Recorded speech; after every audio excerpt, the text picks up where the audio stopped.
போதைப் பொருட்களுக்கு நிறைய பேர் அடிமையாக இருக்கிறார்கள். நிறைய பிள்ளைகள் மொபைலுக்கு அடிமையாக இருக்கிறாங்க. ஸோ எல்லாம் நிறைய பேரை கண்ட்ரோல் பண்ணவே முடியல. ஆனால் எப்படியாவது அடுத்த ஒரு தலைமுறையை ஆண்டவருக்காக எழுப்பணுன்ற ஒரு பெரிய நோக்கத்தோடு இரவு பகலாக பல நூற்றுக்கணக்கான ஆண்டவருடைய பிள்ளைகள் இந்த ஊழியத்திற்காக ரொம்ப உழைக்கிறாங்க. கடினமான உழைப்பு. அந்த கூட்டத்தை அத்தனை பேரை கூப்பிட்டு ஒரு கூட்டத்தை நடத்துவது அவ்வளவு சுலபமானது அல்ல. அதுக்கு நிறைய சூழ்நிலைகள் இருக்கிறது. ஆனால் ஆண்டவர் அந்த தடைகளெல்லாம் உடைக்கணும். அதற்கு சரியாக இன்னும் அது கண்டிப்பாக அந்த பர்மிஷன் வேணும் அப்படின்னு சொல்கிறாங்க. ஆனால் அது இன்னும் அது நமக்குடைய கைக்கு அது வரலை. ஆண்டவர் இந்த ஒரு ப்ரேயர் அவ்வளோதான். இப்போ ஜெபம் பண்ணுற ஜெபத்தில் ஆண்டவர் அந்த பர்மிஷனை கொடுத்து அந்த தடைகளெல்லாம் உடைச்சு அந்த ஊழியத்தை ஆண்டவர் சிறப்பாய் நடத்தி முடிக்கணும். ஆமென். ஆண்டவர் செய்ய நினைத்ததை கண்டிப்பாக ஒருவராலும் தடுக்க முடியாது. அதனால் எல்லாரும் அப்படியே கரங்களை கோர்த்து பிடித்து, இப்போ நிறைய பேர் டெல்லியிலேருந்து பார்த்தீங்கன்னா ஒரு 50 பிள்ளைங்க டெல்லியிலேருந்து வராங்க. மும்பையிலேருந்து பார்த்தீங்கன்னா ஒரு 25 பிள்ளைங்க வராங்க. சென்னையிலேருந்து பார்த்தீங்கன்னா ஒரு 3 பஸ்ஸு பிடிச்சி சென்னையிலேருந்து வராங்க. ஈரோடு, திருப்பூர், இந்த மாதிரி பல மாவட்டங்களிலிருந்து வாலிப தம்பிங்க தங்கச்சிங்க கொஞ்சம் கொஞ்சமாக வர்றாங்க.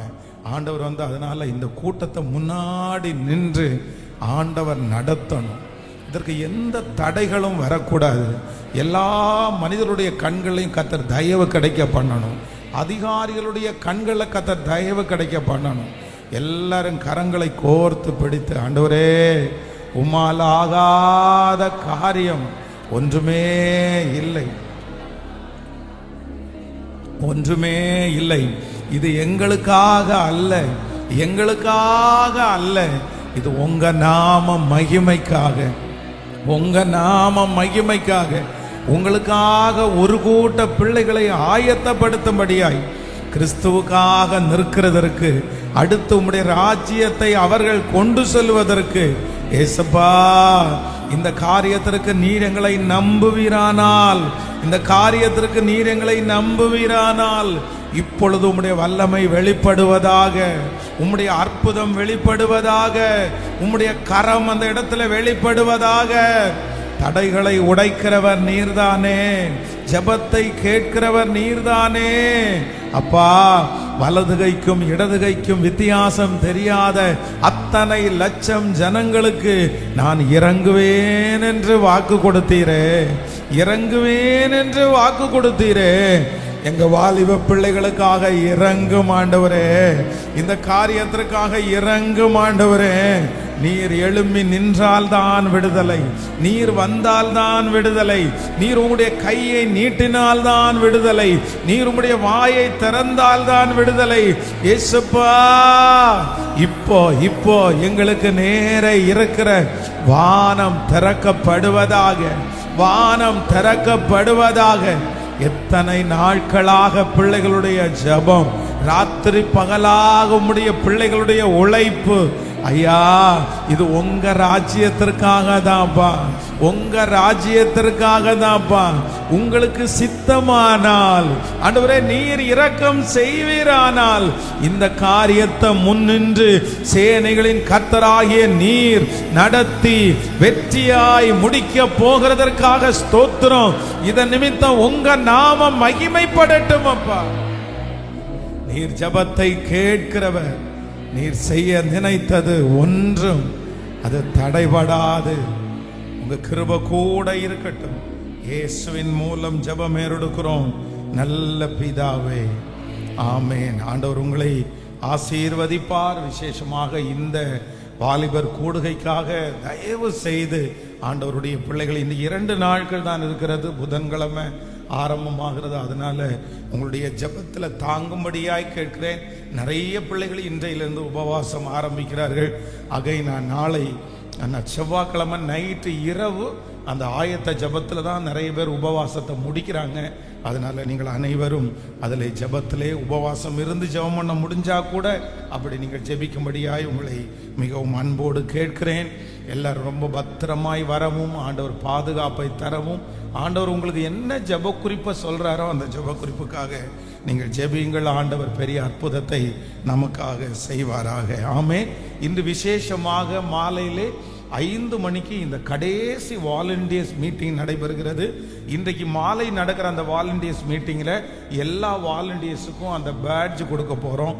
அகைன் உங்களுக்கான சில காரியங்களை எல்லாம் இன்றைக்கு நாங்கள் தருவோம். அதனால இன்றைக்கு கடைசி வாலண்டியர் கூட்டம். இந்த கூட்டத்திற்கு கண்டிப்பாக நீங்கள் கலந்து கொள்ள வேண்டும். அதனால் வாலண்டியர்ஸ் எல்லாரும் இன்று மாலை 5 மணிக்கு நீங்கள் கலந்து கொள்ள உங்களை மிகவும் அன்போடு நான் அழைக்கிறேன். ரெஜிஸ்ட்ரேஷன் அந்த டீமில் இருக்கிறவங்க மட்டும் ஒரு 3 மணிக்கே நீங்கள் வந்துட்டீங்கன்னா ஒரு சில சின்ன அந்த புக்ஸ் எல்லாம் அந்த கிளியர் பண்ண வேண்டிய ஒர்க் இருக்குது. அதனால ரெஜிஸ்ட்ரேஷன் டீமில் இருக்கிற பிள்ளைகள் 3 மணிக்கு வரும்படியாய் உங்களை மிகவும் அன்போடு கேட்கிறேன். ஆண்டவர் உங்களை ஆசீர்வதிப்பாராக. அடுத்து ஒரு மிகப்பெரிய ஒரு ஆசீர்வாதத்தை ஆண்டவர் தரப்போகிறார். நம்முடைய திருச்சபையின் மூலமாக வருகிற செப்டம்பர் மாதம் 15ஆம் தேதியிலிருந்து நமக்கு 100 நாட்கள் கண்டினியூவாக கட்டுடைக்கிற ஒரு ஜெபத்தை நம்ம வைக்க போகிறோம். ஸோ ஆண்டவர் இந்த ஜெபத்தினுடைய காரியத்தை ஆரம்பிக்கும் போதே சீர்படுத்துவார் அப்படின்ற வார்த்தையை, அனைத்தையும் சீர்படுத்துவார் அப்படின்ற வார்த்தையை ஆண்டவர் என்னுடைய இருதயத்தில் வைத்தார். அதனால இந்த 100 நாட்கள் ஜெபத்தில் ஆண்டவர் பரம்பரை சாபங்கள், குடும்ப சாபங்கள், சரீர வியாதிகள், கடன் பிரச்சனைகள், வெளியே வர முடியாத சில பாவங்கள் எல்லாவற்றிலிருந்தும் இந்த 100 டேஸுக்குள்ள ஆண்டவர் ஒரு பெரிய விடுதலையை கர்த்தர் தரப்போகிறார். நிறைய கர்ப்பங்களை ஆண்டவர் திறக்க போகிறார். நிறைய உடல் பலவீனமானவர்களை பலனடைய செய்ய போகிறார். அதனால இந்த 100 நாட்கள் ஜெபத்திலே ஆண்டவருடைய பிள்ளைகள் தவறாமல் நீங்கள் கலந்து கொள்ளுங்கள். தினமும் மாலையிலே அது 7 மணியிலிருந்து 9, 8:30 மணி வரைக்கும் நடைபெறும். அந்த ஜெபத்தில் நீங்கள் கலந்து கொள்ள உங்களை அன்போடு நான் கேட்டுக்கொள்கிறேன். ஆண்டவர் உங்களை ஆசீர்வதிப்பார். நாம் இப்பொழுது ஒரு சில சாட்சிகளை வாசிக்கிறேன். அப்பொழுது ஜாமக்காரன் ஜெபம் அந்த நோட்டீஸை பெற்றுக்கொள்ளுங்கள். கர்த்தருடைய பரிசுத்த நாமத்திற்கு மகிமை உண்டாவதாக. என் பெயர் தனா. கடந்த வருடம் நானும் என் கணவரும் விபத்திற்குள்ளானோம். இந்த வருடம் கடன், காய்ச்சல், வயிற்று வலி, வேலை செய்யும் கம்பெனியிலே விபத்து என பலவிதமான கஷ்டங்களுக்கு உள்ளானோம். என்னுடைய கணவர் கூறினார், இவை அனைத்தும் என் பாவத்தின் விளைவு என்று. நான் மிகவும் அழுத ஆண்டவரிடம் விண்ணப்பம் செய்தேன். அப்பா, நீங்க அடித்தாலும் தேற்றுவதும் நீரே, ரொம்ப வலிக்குது அப்பா அப்படின்னு பிரேயர் பண்ணினேன். ஒரே வாரம் சாத்தியமே இல்லாத அனைத்தும் சாத்தியமானது. கர்த்தர் எங்களை சுகமாய் கர்த்தர் தங்க பண்ணினார். எங்களுடைய ஜெபத்தை கேட்ட தேவனுக்கு கோடான கோடி நல்ல கரங்களை தட்டி கர்த்தரை மகிமைப்படுத்தலாம். ஆமென். கர்த்தருக்கு மகிமை உண்டாவதாக. என் பெயர் சந்தோஷ்குமார். என்னையும் சாட்சியாய் நிறுத்தின தேவனுக்கு கோடி நன்றி. சென்ற 19ஆம் தேதி அன்று நானும் என் அம்மாவும் கேஸ் கம்பெனிக்கு சென்றிருந்தோம். செல்லும் வழியிலே எனக்கு ஒரு கால் வந்தது. நான் அதை விட்டு மொபைல் போனை வண்டியின் முன்னிலே உள்ள இடத்தில் வைத்து மறைத்து வண்டியை வெளியே நிறுத்திவிட்டு சுமார் காலை 11 மணிக்கு உள்ளே சென்று விட்டு எல்லா பணிகளையும் முடித்து 12 மணி அளவுக்கு மொபைல் இல்லை என்பது தெரிய வந்தது. உள்ளே வெளியே எல்லா இடங்களிலும் தேடி மொபைல் காணவில்லை. என் மனம் கலங்கி நின்றது. எப்போதும் சைலண்டிலே வைக்கும் நான் அன்றைக்கு சவுண்டு வைத்து என்னை சுற்றிலும் உள்ள அனைவரும் கால் செய்தார்கள். ஏசப்பான்னு பல முறை மனதுக்குள்ளே சொல்லி கொண்டே இருந்தேன். திடீரென்று ஞாபகம் வந்து வண்டியை சென்று பார்த்தேன். போன் அங்கே இருந்தது. பட்டா பகலில் ஆள் நடமாட்டம் அதிகமாய் உள்ள இடத்தில் என்னுடைய அந்த பொருளை அழகாய் பாதுகாத்து என்னிடத்திலிருந்து திருப்பி கொடுத்த தேவனுக்கு நல்ல கரங்களை தட்டி கர்த்தருக்கு மகிமை செலுத்தலாம். ஆமென். கர்த்தருக்கு ஸ்தோத்திரம். இயேசுவுக்கு மகிமை. கடந்த 1 ஆண்டுக்கு முன்பாக ஜூன் கடை ஒன்றை நடத்தினோம். அதை இந்த மாதம் மூட முடிவெடுத்து அதை தொடர்பாக பொருட்களை விற்றுவிட வேண்டும் என்று முடிவெடுத்த போது தேவன் ஒரு நல்ல மனிதன் மூலமாய் பேசி அவைகளை நல்ல முறையிலே விற்பனை செய்ய தயவு பாராட்டினார். இன்னும் எங்களுடைய குடும்பத்திற்கு ஒரு ஆண் குழந்தையை கர்த்தர் சுக பிரசவத்திலே ஆண்டவர் எங்களுக்கு தந்தார். எங்களுக்காக ஜெபித்த பாஸ்டருக்கும் குடும்பத்தாருக்கும் நாங்கள் நன்றி உள்ளவர்களாக இருக்கிறோம். கரங்களை தட்டி ஆண்டவர் எழுப்பின சாட்சிகளுக்காக ஆமென். கர்த்தர் நல்லவர். ஆண்டவர் இன்றும் சாட்சிகளை. என் பெயர் ஜான். நான் காந்திபுரம் உள்ள ஒரு சிறிய நிறுவனத்தில் வேலை செய்கிறேன். சுமார் ஒரு மாதத்திற்கு முன்பாக திடீரென்று எனக்கு கடுமையான வலி மற்றும் அசௌகரியம் ஆரம்பமானது. மருத்துவரை சந்தித்து ஸ்கேன் செய்தபோது என் சிறுநீரகத்தில் 5 மில்லிமீட்டர் கல் இருப்பதாக கூறப்பட்டது. மருத்துவர்கள் சிகிச்சையை ஆரம்பித்தார்கள். நான் 2 வாரங்களுக்கு முறையாக மருந்துகளை எடுத்தேன். ஆனால் எந்த மாற்றமும் இல்லை. மீண்டும் மருத்துவரை சந்தித்த போது கால் அசையாமல் இருக்க அதை அகற்ற அறுவை சிகிச்சை செய்ய வேண்டும் என்று கூறினார்கள். அந்த சிகிச்சைக்கு சுமார் 1 லட்சம் செலவாகும் என்று தெரிவித்தார்கள். அந்த அளவுக்கு செலவை கையாள இயலாமல் நான் மிகவும் மன அழுத்தத்திற்கு உள்ளாய் கவலையிலே மூழ்கினேன். அந்த நேரத்தில் என் பாஸ்டர் பென்ஸ் அவர்களை அணுகி என் நிலையை பகிர்ந்து கொண்டேன். அவர்கள் எனக்காக ஆவலுடன் நம்பிக்கையுடன் பிரார்த்தனை செய்தார்கள். அந்த பிரார்த்தனை எனக்கு தைரியத்தையும் தேவனுடைய குணமாக்கும் சக்தியையும் நம்பிக்கையும் கொடுத்தது. 1 வாரம் கழித்து நான் ஒரு தரிசனம் கண்டேன். அதில் ஒரு கை என்னுடைய சரீரத்தில் இருந்து முள்ளை எடுப்பது போல கண்டேன். உடனே தேவனுடைய கை என்றும் அவர்தான் என்னுடைய கல்லை அகற்றி சுகமாக்கி விட்டார் என்றும் நம்பினேன். சில நாட்களுக்கு பின்பு மீண்டும் மருத்துவர் ஸ்கேன் செய்து பார்த்தபோது மருத்துவர் ஆச்சரியத்துடன் அந்த கல் எங்கும் இல்லை என்று கூறினார்கள். மருத்துவம் செய்ய முடியாததை என் தேவனாகிய கர்த்தர் இலவசமாய் ஒரு செலவும் இல்லாமல் எனக்காக செய்து முடித்தார். நல்ல கரங்களை தட்டி ஆமென். கர்த்தர் செய்ய நினைத்தது அது தடைபடாது. சொல்லுங்க பார்க்கலாம். 3 விசை. தேவரீர் நீர் சகலத்தையும் செய்ய வல்லவர். நீர் செய்ய நினைத்தது தடைபடாது. தேவரீர் நீர் சகலத்தையும் செய்ய வல்லவர். நீர் செய்ய நினைத்தது தடைபடாது. தேவரீர் நீர் சகலத்தையும் செய்ய வல்லவர். நீ செய்ய நினைத்தது தடைபடாது. ஆமென். ஆண்டவர் இவர்களுக்கு மட்டுமல்ல நமக்கும் அந்த அற்புதத்தை செய்ய கர்த்தர் வல்லவராய் இருக்கிறார். ஆண்டவர் உங்களோடு கூட இருக்கிறார்.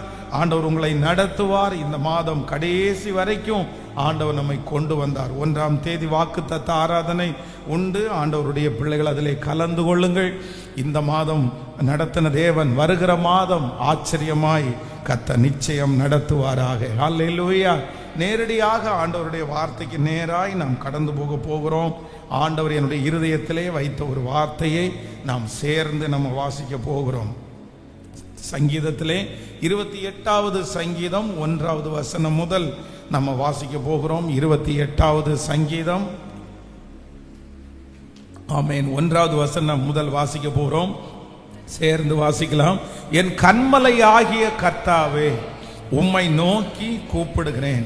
நீர் கேளாதவர் போல மௌனமாயிராதே. நீர் மௌனமாயிருந்தால் நான் குழியில் இறங்குறவர்களுக்கு ஒப்பாவேன். இன்னொரு விசை கூட வாசிக்கலாம். 1வது 2வது வசனத்தை. என் கன்மலையாகிய கர்த்தாவே, உம்மை நோக்கி கூப்பிடுகிறேன். நீர் கேளாதவர் போல மௌனமாயிராதேயும். நீர் மௌனமாயிருந்தால் நான் குழியில் இறங்குறவர்களுக்கு ஒப்பாவேன்.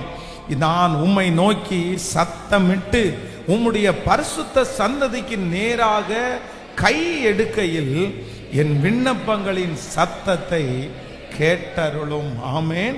கர்த்தருடைய பிள்ளைகளே, இந்த 1வது வசனத்திலே நீங்கள் வாசிக்கும் போது சங்கீதக்காரன் சொல்லும்போது ரொம்ப அழகாய் சொல்லுகிறார். நான் உம்மை நோக்கி சத்தமிட்டு கூப்பிடுகிறேன். நீர் கேளாதவர் போல மௌனமாயிராதேயும். நீர் மௌனமாய் இருந்தால் நான் குழியில் இறங்குறவர்களுக்கு ஒப்பாவேன். நீர் மௌனமாய் இருந்தால் நான் குழியில் இறங்குறவர்களுக்கு ஒப்பாவேன். சங்கீதக்காரன் இந்த சங்கீதத்தை ஒரு ஜெபமாக ஆண்டவருடைய சமூகத்திலே செய்கிறார். என்ன செய்யறாருன்னா, ஆண்டவரே நான் கூப்பிடுறேன், நான் சத்தம் போட்டு கூப்பிடுறேன், ஆனா நீங்க என்ன பண்ணாதீங்க அப்படின்னு சொன்னா, நீங்க மௌனமாயிராதேயும், நீர் மௌனமாயிராதேயும். நீர் மௌனமாய் இருந்தால் நான் செத்து போகிறதற்கு சமானம், நான் குளிக்கு போகிறதற்கு சமானம். நீங்க பேசிதான் ஆகணும், நீங்க பதில் சொல்லி தான் ஆகணும், நீங்க அமைதியா இருக்க முடியாது அப்படின்னு இந்த இடத்துல சங்கீதக்காரன் ஆண்டவரை பார்த்து ஒரு ஜெபத்தை ஏறெடுக்கிறான். அப்போ இன்றைக்கு நான் கொடுக்க போகிற செய்தி, நம்முடைய வாழ்க்கையிலே ஆண்டவர் நிறைய நேரங்களிலே கர்த்தர் அமைதியாய் இருக்கிறார், கர்த்தர் அமைதியாய் இருக்கிறார். நம்முடைய வாழ்க்கையில நம்ம பிள்ளைகள் வைத்திருக்கிற தகப்பனாரா இருக்கலாம், தாயாரா இருக்கலாம், சில விஷயத்தை எல்லாரும் சொல்லிட்டே இருக்கும்போது அப்படியே அந்த அப்பா அமைதியா இருப்பார், அம்மா அமைதியா இருப்பாங்க. அமைதியா இருக்கிறாங்க அப்படின்றதற்காக இவங்க ஒருவேளை அதை செய்ய முடியலையோ, இவங்களால செய்ய முடியாதோ அப்படின்னு நம்ம யோசிக்க முடியாது. அவர்களுக்கு அந்த காரியத்தை செய்ய முடியும், ஆனா அவங்க அமைதியா இருப்பதற்கு கண்டிப்பாக ஒரு நோக்கம் உண்டு, ஒரு காரணம் உண்டு. இந்த சத்தத்தை கேட்கிற யாரோ ஒருத்தருடைய வாழ்க்கையிலே ஆண்டவர் அமைதியா இருக்கலாம், உங்களுடைய ஜெபத்திற்கு ஆண்டவர் அமைதியா இருக்கலாம், உங்களுடைய கூக்குரலுக்கு ஆண்டவர் அமைதியா இருக்கலாம். ஆண்டவரே நீர் அமைதியா இருக்கிறீரே, நீர் எந்த பதிலும் உம்மிடத்திலிருந்து வரலையே, எத்தனை வருஷமா நான் ஜெபம் பண்றேன், எத்தனை நாட்களாக நான் ஜெபம் பண்றேன், ஆனா எனக்கு ஒன்று கண்டிப்பாக தெரியும், ஆண்டவர் ஒரு காரியத்திலே கர்த்தர் அமைதியாய் இருப்பாரானால் அதுல நிச்சயமாய் தீமை இருக்காது. அவருடைய அமைதி உங்களுடைய வாழ்க்கையில ஒரு பெரிய மாற்றத்தை, ஒரு பெரிய விடுதலையை உண்டாக்கும் என்கிறதிலே சந்தேகமே இல்லை. பரிசுத்தவான்களுடைய வாழ்க்கையிலே, அநேகருடைய வாழ்க்கையிலே ஆண்டவர் கொஞ்ச நேரம் ஆண்டவர் அமைதியா இருந்தார். நான் நம்புகிறேன் இன்றைக்கு உங்க வாழ்க்கையில ஆண்டவர் அமைதியா இருக்கலாம், சில வருடங்களாக ஆண்டவர் அமைதியா இருக்கலாம், சில மாதங்களாக ஆண்டவர் அமைதியா இருக்கலாம், ஆனால் என்றும் ஆண்டவர் அமைதியா இருப்பது இல்லை. ரொம்ப நாள் ஆண்டவர் அமைதியா இருப்பது இல்லை. அந்த குறிப்பிட்ட நேரம் வரும்போது ஆண்டவர் எழும்பி நின்று நமக்காக யுத்தம் பண்ணி, உங்களுக்காக எனக்காக யுத்தம் பண்ணி, உங்களுக்காக எனக்காக அந்த காரியத்தை செய்து முடிப்பேன் என்று கர்த்தர் வாக்கு கொடுக்கிறார். நம்புகிறவர்கள் கரங்களை தட்டி, அமைதியாய் இருக்கிற தேவன் சீக்கிரமாய் நமக்காய் நியாயம் செய்கிறவர். ஹல்லேலூயா. இஸ்ரவேல் ஜனங்களுடைய வாழ்க்கையில வேதம் சொல்லுகிறது, கிட்டத்தட்ட ஆண்டவர் 400 ஆண்டுகள் கர்த்தர் அமைதியா இருந்தார். அவர்கள் பல ஜெனரேஷன், ஒவ்வொரு ஜெனரேஷன்ஸும் எப்படியாவது அந்த இடத்தை விட்டு வெளியே வரணும், அவ்வளவு கொடுமையை அனுபவித்தார்கள். ஆண்டவர் ஆனா அமைதியா இருந்தார். ஜனங்கள் கூக்குரலிட்டார்கள், ஆண்டவர் அமைதியா இருந்தார். ஜனங்கள் கண்ணீரோடு தன்னுடைய பிள்ளைகளை பறிகொடுத்தார்கள், கர்த்தர் அந்த இடத்துல அமைதியா இருந்தார், அமைதியா இருந்தார். ரொம்ப ஆண்டுகள் அமைதியா இருந்தார். ஆனால் ஒரு நாள் ஆண்டவர் தன்னுடைய அமைதியை விட்டு வெளியே கர்த்தர் 10 வாதைகளுக்கு ஆண்டவர் கட்டளையிட்டார். வேதம் சொல்லுகிறது, இஸ்ரவேல் ஜனங்களுக்கு விரோதமாய் இருந்த அந்த எகிப்தினுடைய முழு காரியத்தையும் கர்த்தர் தகர்த்து எறிந்தார். நான் நம்புகிறேன் உங்க வாழ்க்கையில இதுவரையிலும் அமைதியாய் ஆண்டவர் இருந்திருந்தாலும் இன்னும் ரொம்ப காலம் ஆண்டவர் அமைதியாய் இருக்க மாட்டார். இஸ்ரவேல் ஜனங்களுக்காக எழும்பி நின்றது போல உங்களுக்காகவும் எனக்காகவும் கர்த்தர் எழும்பி நிற்பார். கர்த்தருடைய கரம் அந்த இடத்துல காணப்படும், ஆண்டவருடைய அற்புதம் அந்த இடத்துல கடந்து வரும். ஆமேன். கர்த்தர் துரிதமாய் எழும்பி நின்று இஸ்ரவேல் ஜனங்களை ஜெயிக்க பண்ணது உண்மையானால் நம்மை ஜெயிக்க பண்ணுகிறதற்கு வல்லவர். இயேசு அமைதியா இருக்க மாட்டார், ஆண்டவர் அமைதியா இருக்க மாட்டார். உங்கள் விஷயத்திலே ஆண்டவர் எழும்பி நிற்பார், உங்கள் பிள்ளைகள் விஷயத்திலே ஆண்டவர் எழும்பி நிற்பார். உங்களுடைய காரியங்களிலே ஆண்டவர் இனி தங்களுடைய தீவிரமான காரியத்தை செய்வேன் என்று ஆண்டவர் வாக்கு கொடுக்கிறார். ஹல்லேலூயா. இந்த வார்த்தையை நான் தியானிக்கும் போது வேதத்தில் ஆண்டவர் அமைதியாய் இருந்த 3 விதமான சூழ்நிலைகளை நான் பார்த்தேன். எனக்கு ரொம்ப ஆச்சரியமா இருந்துச்சு. வேகமாய் உங்களுக்கு சொல்லி உங்களுக்காக ஜெபிக்க நான் ஆசைப்படுகிறேன். வேதத்தில் கர்த்தர் ஒரு இடத்துல கர்த்தர் அமைதியாக இருக்கிறார். நீங்கள் எடுத்துக்கொள்ளலாம். ஆதியாகமத்திலே ஒரு வசனத்தை நம்ம வாசிக்க போகிறோம். ஆதியாகமம், ஸ்தோத்திரம், நீங்கள் 22வது அதிகாரத்தை எடுத்துக்கொள்ளலாம். ஆதியாகமத்திலே ஆதியாகமம், ஸ்தோத்திரம், ஆதியாகமத்திலே 22ஆம் அதிகாரத்தினுடைய 10வது வசனத்திலிருந்து வாசிக்கலாமா? ஆதியாகமம் 22ஆம் அதிகாரம் 10வது வசனத்திலிருந்து வாசிக்கலாம். பின்பு ஆபிரகாம் தன் குமாரனை வெட்டும்படியாக தன் கையை நீட்டி கத்தியை எடுத்தான். அப்பொழுது கர்த்தருடைய தூதனானவர் வானத்திலிருந்து ஆபிரகாமே ஆபிரகாமே என்று கூப்பிட்டார். அவன் இதோ அடியேன் என்றான். அப்பொழுது அவர், பிள்ளையாண்டான் மேல் உன் கையை போடாதே, அவனுக்கு ஒன்றும் செய்யாதே. நீ அவனை உன் புத்திரன் என்றும் உன் ஏக சுதன் என்றும் பாராமல் எனக்காக ஒப்பு கொடுத்தபடினால் நீ தேவனுக்கு பயப்படுகிறவன் என்று இப்பொழுது அறிந்திருக்கிறேன் என்றார். ஆபிரகாம் தன் கண்களை ஏறெடுத்து பார்க்கும்போது இதோ பின்னாக புதரிலே தன் கொப்புகள் சிக்கி கொண்டிருந்த ஒரு ஆட்டுக்கடாவை கண்டான்.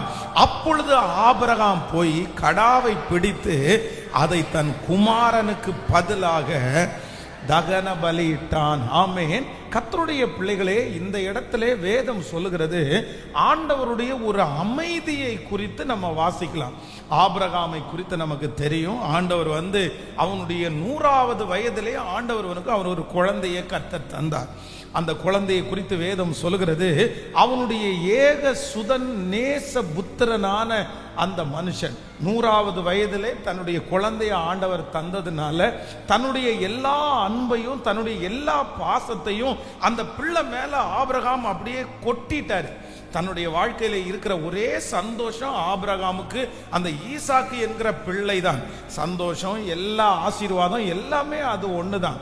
அப்போ அவரையே யோசிச்சுட்டு இருக்கும் போது ஆண்டவர் இப்ப சொல்றாரு, என்ன சொல்றாரு அப்படின்னா, நீ நேசிக்கிற அந்த பிள்ளையை மோரியா மலை என்கிற அந்த மலையில போய் பலி செலுத்து அப்படின்னு ஆண்டவர் சொன்னார். அப்போ அதுக்கப்புறம் ஒரு பெரிய சூழ்நிலை நடக்கிறது. தன்னுடைய மகனை அவர் அழைத்து கொண்டு வருகிறார். அதுவும் தன்னுடைய தாயாருக்கு தெரியாம தான் அழைச்சிட்டு வரக்கூடிய ஒரு சூழ்நிலை. தன்னுடைய பிள்ளை, தன்னுடைய வேலைக்காரன். ஆனா இடையில அந்த பிள்ளை என்ன சொல்லுது அப்படின்னு சொன்னா, அப்பா இந்த மாதிரி நமக்கு கட்டைகள் இருக்கிறது, விறகு இருக்கு, தீவெட்டி இருக்குது, ஆனா ஆட்டுக்குட்டி இல்லையே அப்படின்னு சொல்லும் போது தன்னுடைய பிள்ளைய தான் அவர் கூட்டிட்டு வந்தார். அப்ப தன்னுடைய மனசு வலிக்குது. தன்னுடைய பிள்ளையை இன்னும் கொஞ்ச நேரத்துல கொண்டு போய் பலி செலுத்த போறாரு. அப்போ அந்த மலையினுடைய அடிவாரத்தில் வந்தாரு. சரி, இப்போ ஆண்டவர் சரிப்பா நீ கிளம்பிட்ட, ஒன்னு நான் நம்புறேன் அப்படின்னு சொல்லல. அதுக்கு பிறகு அங்கிருந்து திருப்பி இவரும் தன்னுடைய மகனும் மலையின் மேல் ஏறி போகிறார்கள். கர்த்தர் அப்பொழுதும் அமைதியா இருக்கிறாரு. பலிபீடத்தை கட்டுற வரைக்கும் ஆண்டவர் அமைதியா இருக்கிறாரு. அந்த பிள்ளைய அந்த படுத்து பிள்ளைய கட்டுற வரைக்கும் ஆண்டவர் அமைதியா இருந்தாரு. எப்போ ஆண்டவர் சத்தம் போடுறார் அப்படின்னு சொன்னா, தன்னுடைய கத்தியை எடுத்து ஓங்கி இப்ப தன்னுடைய பிள்ளையை பலி செலுத்துவதற்காய் கொல்லுகிறதற்காய் அவர் ஆயத்தப்படும் போது ஆண்டவரிடத்திலிருந்து ஒரு சத்தம் வருது, பிள்ளையாண்டான் மேல் கையை போடாதே, அவனுக்கு எந்த சேதமும் நீ வருவிக்காத. அந்த இடத்துல ஆண்டவர் சொல்றார், நான் உன்னை நம்புறேன். எப்படி நம்புறேன்னா, அப்பொழுது அவர் பிள்ளையாண்டான் மேல் உன் கையை போடாதே, அவனுக்கு ஒன்றும் செய்யாதே, அவனை உன் புத்திரன் என்றும் உன் ஏக சுதன் என்றும் பாராமல் எனக்காக ஒப்பு கொடுத்தபடினால் நீ தேவனுக்கு பயப்படுகிறவன் என்று இப்பொழுது அறிந்திருக்கிறேன் என்றார். ஹல்லேலூயா. கர்த்தருடைய பிள்ளைகளே, அந்த கடைசி நேரத்திலே அப்படியே அந்த குழந்தைய அந்த பிள்ளைய பலி செலுத்த போகிற அந்த நேரத்தில் ஆண்டவர் தன்னுடைய அமைதியில் இருந்து அவர் வெளியே வருகிறார். நான் நம்புறேன் கர்த்தர் இப்பொழுது உங்களுக்கு அமைதியா இருக்கிறது போல தான் தோணும். இப்ப எழும்பாத ஆண்டவர், இப்ப பேசாத ஆண்டவர் எப்ப பேச போறாரு அப்படின்னு உங்களுடைய கண்களுக்கு தோன்றும். ஆனா நான் நம்புகிறேன் கடைசி நேரத்துல வந்து நமக்கு அற்புதம் செய்கிறதற்கு கர்த்தர் வல்லவராய் இருக்கிறார்.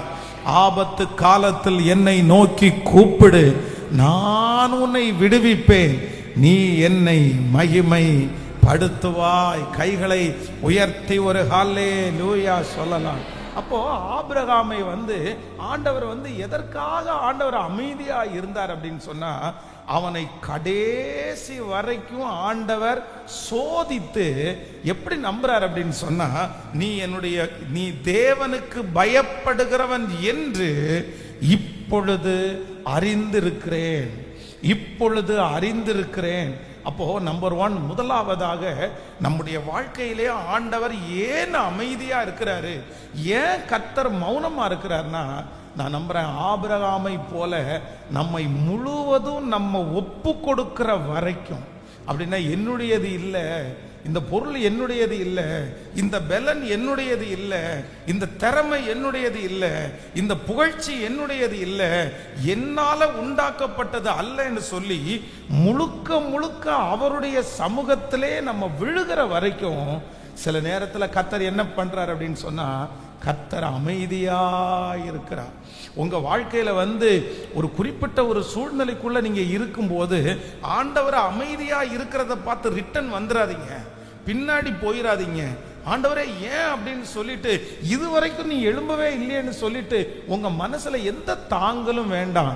நான் நம்புறேன் சில நேரத்திலே ஆண்டவர் என்னை முழுமையாய் ஒப்பு கொடுக்கிற வரைக்கும் நீ தேவனுக்கு பயப்படுகிறவன் என்று இப்பொழுது நான் அறிந்திருக்கிறேன்.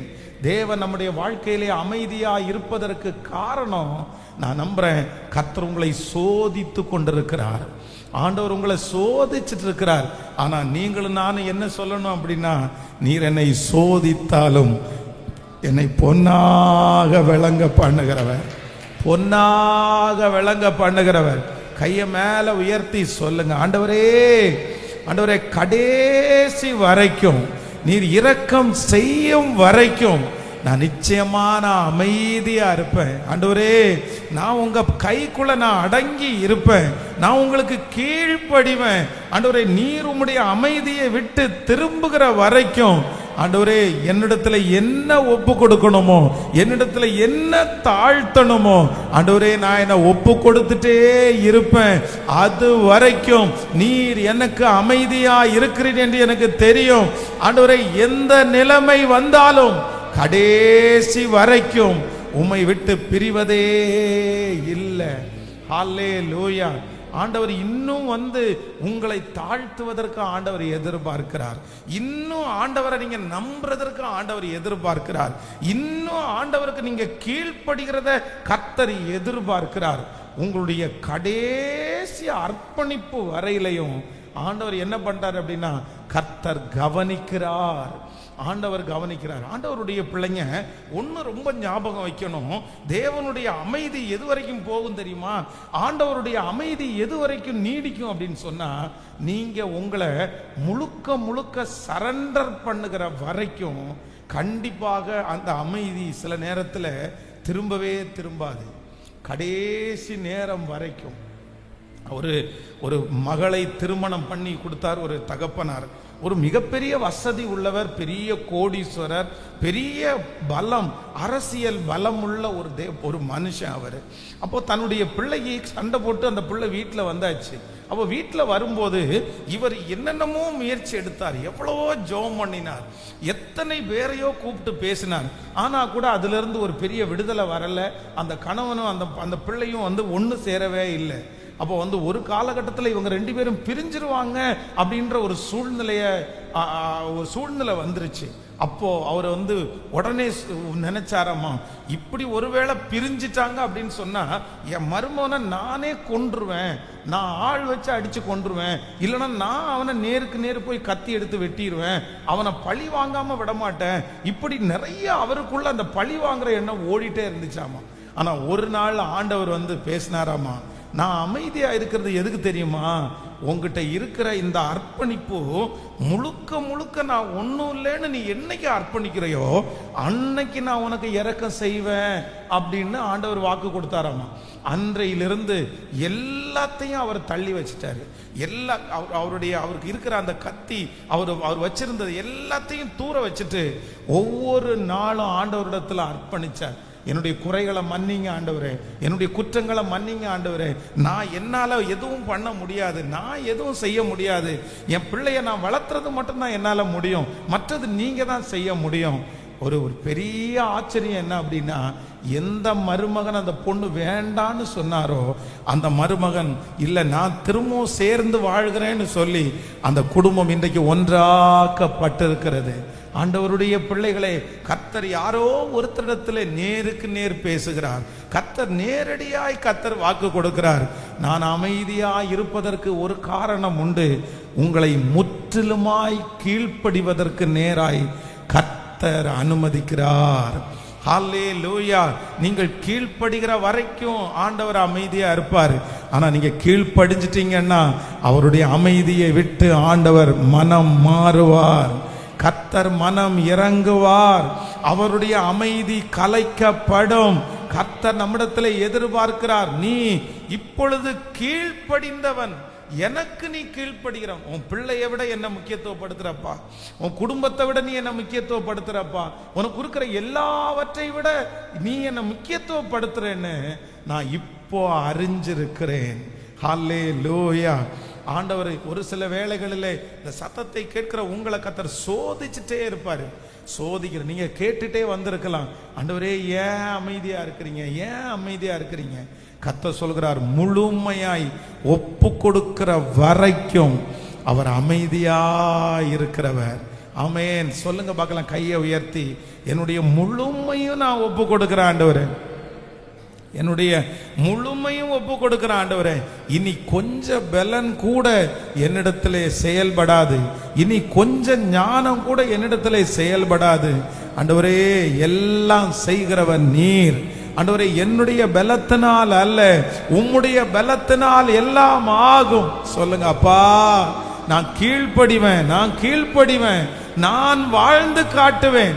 என்ன நீங்க தான் ஆண்டவரே நம்பணும். ஆண்டவரே, ஆபிரகாமை பார்த்து இப்பொழுது நீ என் வார்த்தைக்கு கீழ்ப்படுகிறவன் என்று அறிந்து கொண்டது, அந்த கத்தியை தூக்கும் போது ஒரு சத்தம் வருமானால் இன்றைக்கு பரலோகத்திலிருந்து ஒரு சத்தம் கடந்து வரட்டும், சத்தம் கடந்து வரட்டும்.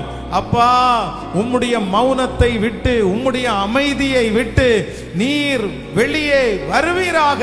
நீர் பேச ஆரம்பிங்க அப்பா. அந்த பிள்ளையை பார்த்து பேச ஆரம்பிங்க ஆண்டவரே. அந்த மகனுடைய வாழ்க்கையை பார்த்து பேச ஆரம்பிங்க ஆண்டவரே. ஹல்லேலூயா.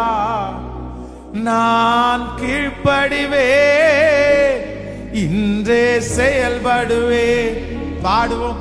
நான் கீழ்ப்படிவே, இன்றே செயல்படுவே,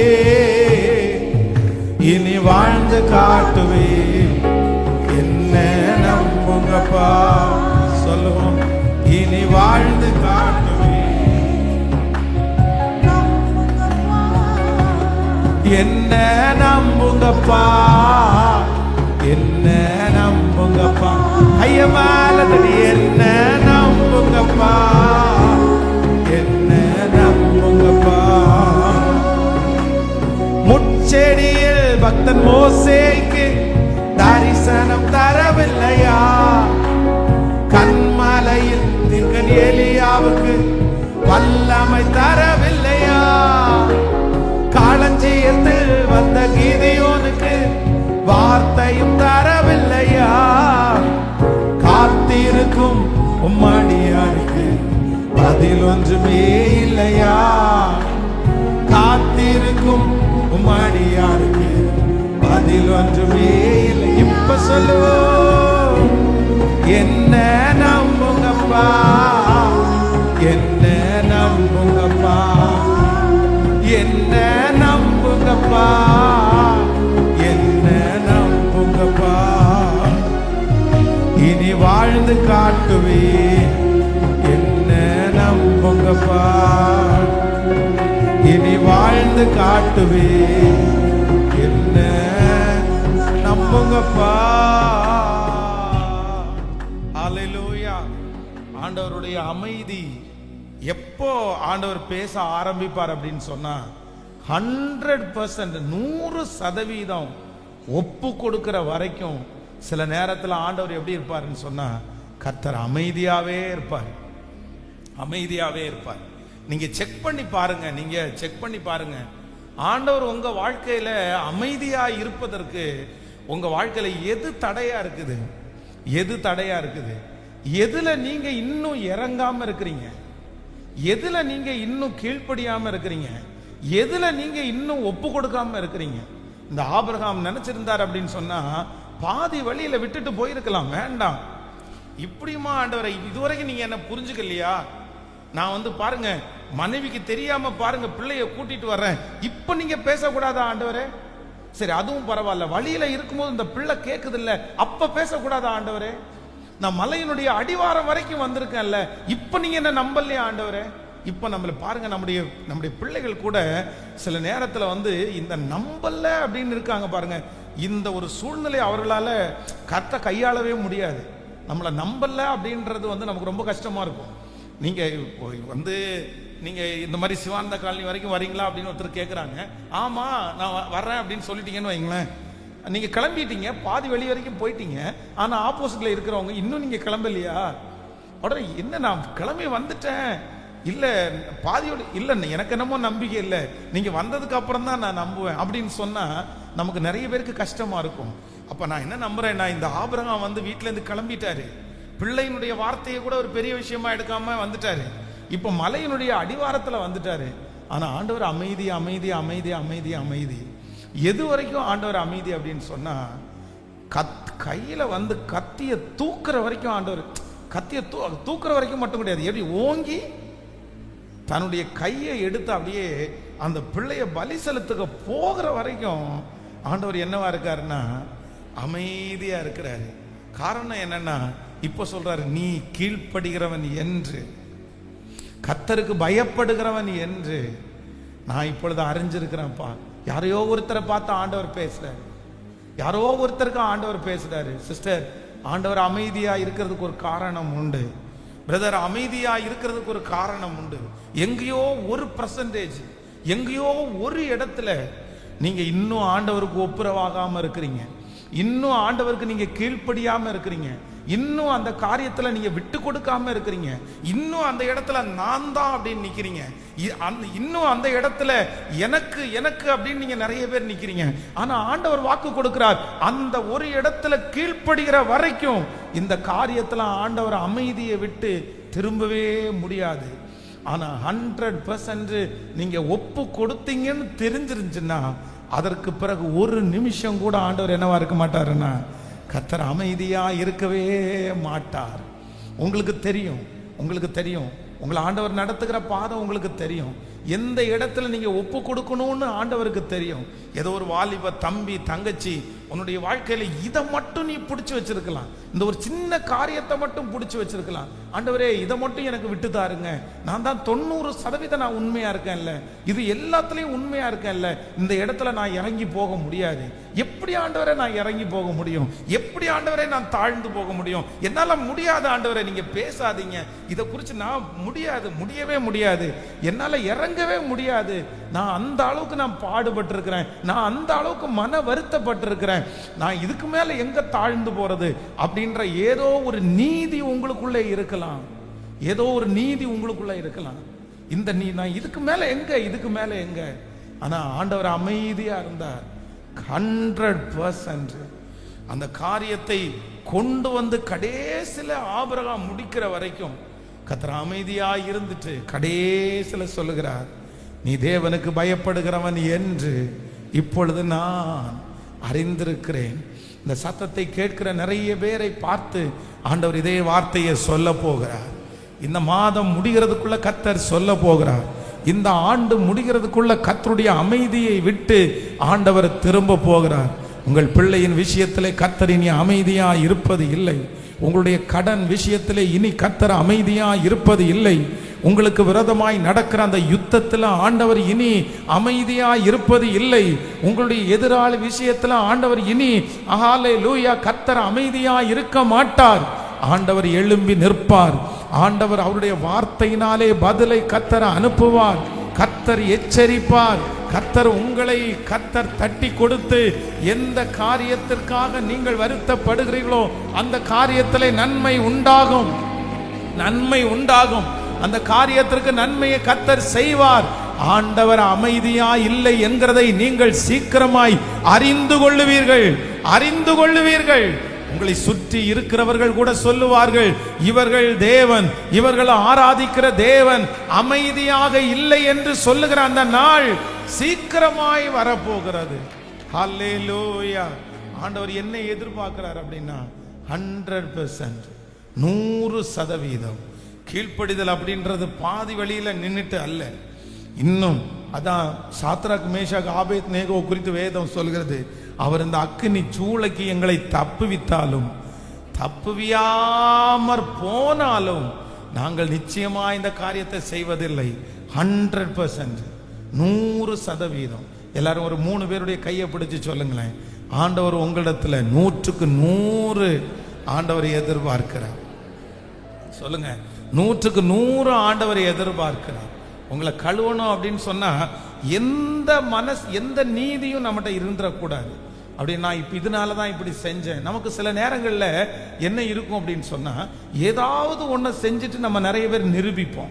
ஏன் இதை செஞ்ச அப்படின்னு கேட்டா உடனே ஒரு காரணம் சொல்லுவோம், இதனாலதான் இது செஞ்சேன், இதனாலதான் இது செஞ்சேன். ஆனா ஆண்டவர் என்ன சொல்றாருன்னா, அந்த காரணமே நம்ம சொல்லக்கூடாது. 100%. ஹல்லேலூயா. இப்ப பாட போறோம், நான் கீழ்ப்படிவேன், நான் வாழ்ந்து காட்டுவேன், என்ன நீங்க நம்புங்கப்பா, ஆமென் சொல்லுவோம். எல்லாரும் கரங்களை தட்டி அந்த பாடலை ஹல்லேலூயா. இனி வாழ்ந்து காட்டுவேன், என்ன நம்புங்கப்பா சொல்லுவோம். இனி வாழ்ந்து காட்டுவேன், என்ன நம்புங்கப்பா, என்ன நம்புங்கப்பா, என்ன நம்புங்கப்பா சொல்லுவோம். என்ன நம்புங்கப்பா, என்ன நம்புங்கப்பா. பள்ளத்தாக்கில் வீரன் ஜோஷுவாவுக்கு சூரியன் நிற்கவில்லையா, கூழாங்கல்லினால் சின்ன தாவீதுக்கு கோலியா விழவில்லையா, செங்கடலிலும் ஜனம் இஸ்ரவேலுக்கு பாதை திறக்கவில்லையா, காத்திருக்கும் உம்மடியாருக்கு அதில் ஒன்றுமே இல்லையா, காத்திருக்கும் உம்மடியாருக்கு அதில் ஒன்றுமே.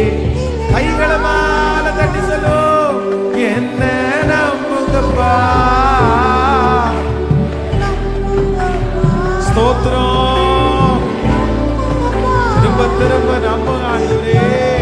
எல்லாரும் என்ன நம்புங்க ஆண்டவரே,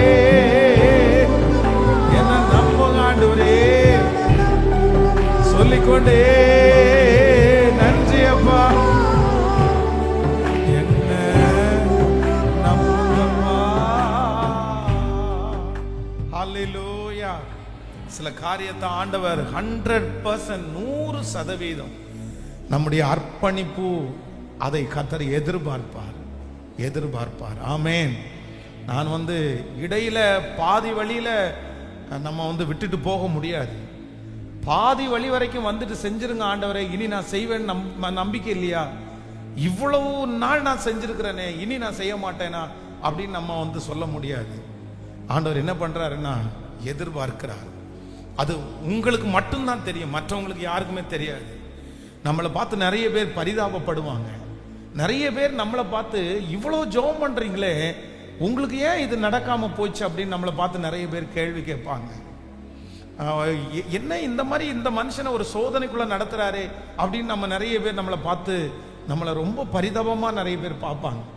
ஐயோ, இவங்களுக்கு செய்யணும் ஆண்டவர், இவங்க எவ்வளோ ஊழியம் பண்றாங்க, இவங்க எவ்வளோ ஜெபம் பண்றாங்க, இவங்க எவ்வளோ சர்ச்சுக்கெல்லாம் கொடுக்குறாங்க அப்படின்னு வெளி தோற்றத்தினுடைய பார்வைக்கு எல்லாருடைய கண்களுக்கு முன்பாகவும் நம்ம கீழ்ப்படுகிறவளை போல ஒப்பு கொடுக்கிறவர்களை போல இருக்கலாம்.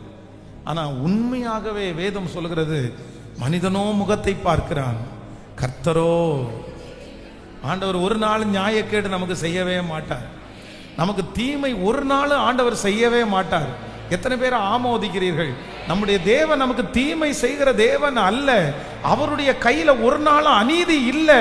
நான் நம்புறேன் 100% அவர் உண்மை உள்ளவர், அவர் வாக்கு மாறாதவர், அவர் மனு புத்திரன் அல்ல. அவர் மனம் மாறவே மாட்டாரு, அவர் மனம் மாற மாட்டார். அவரிடத்துல குறைவில்லை.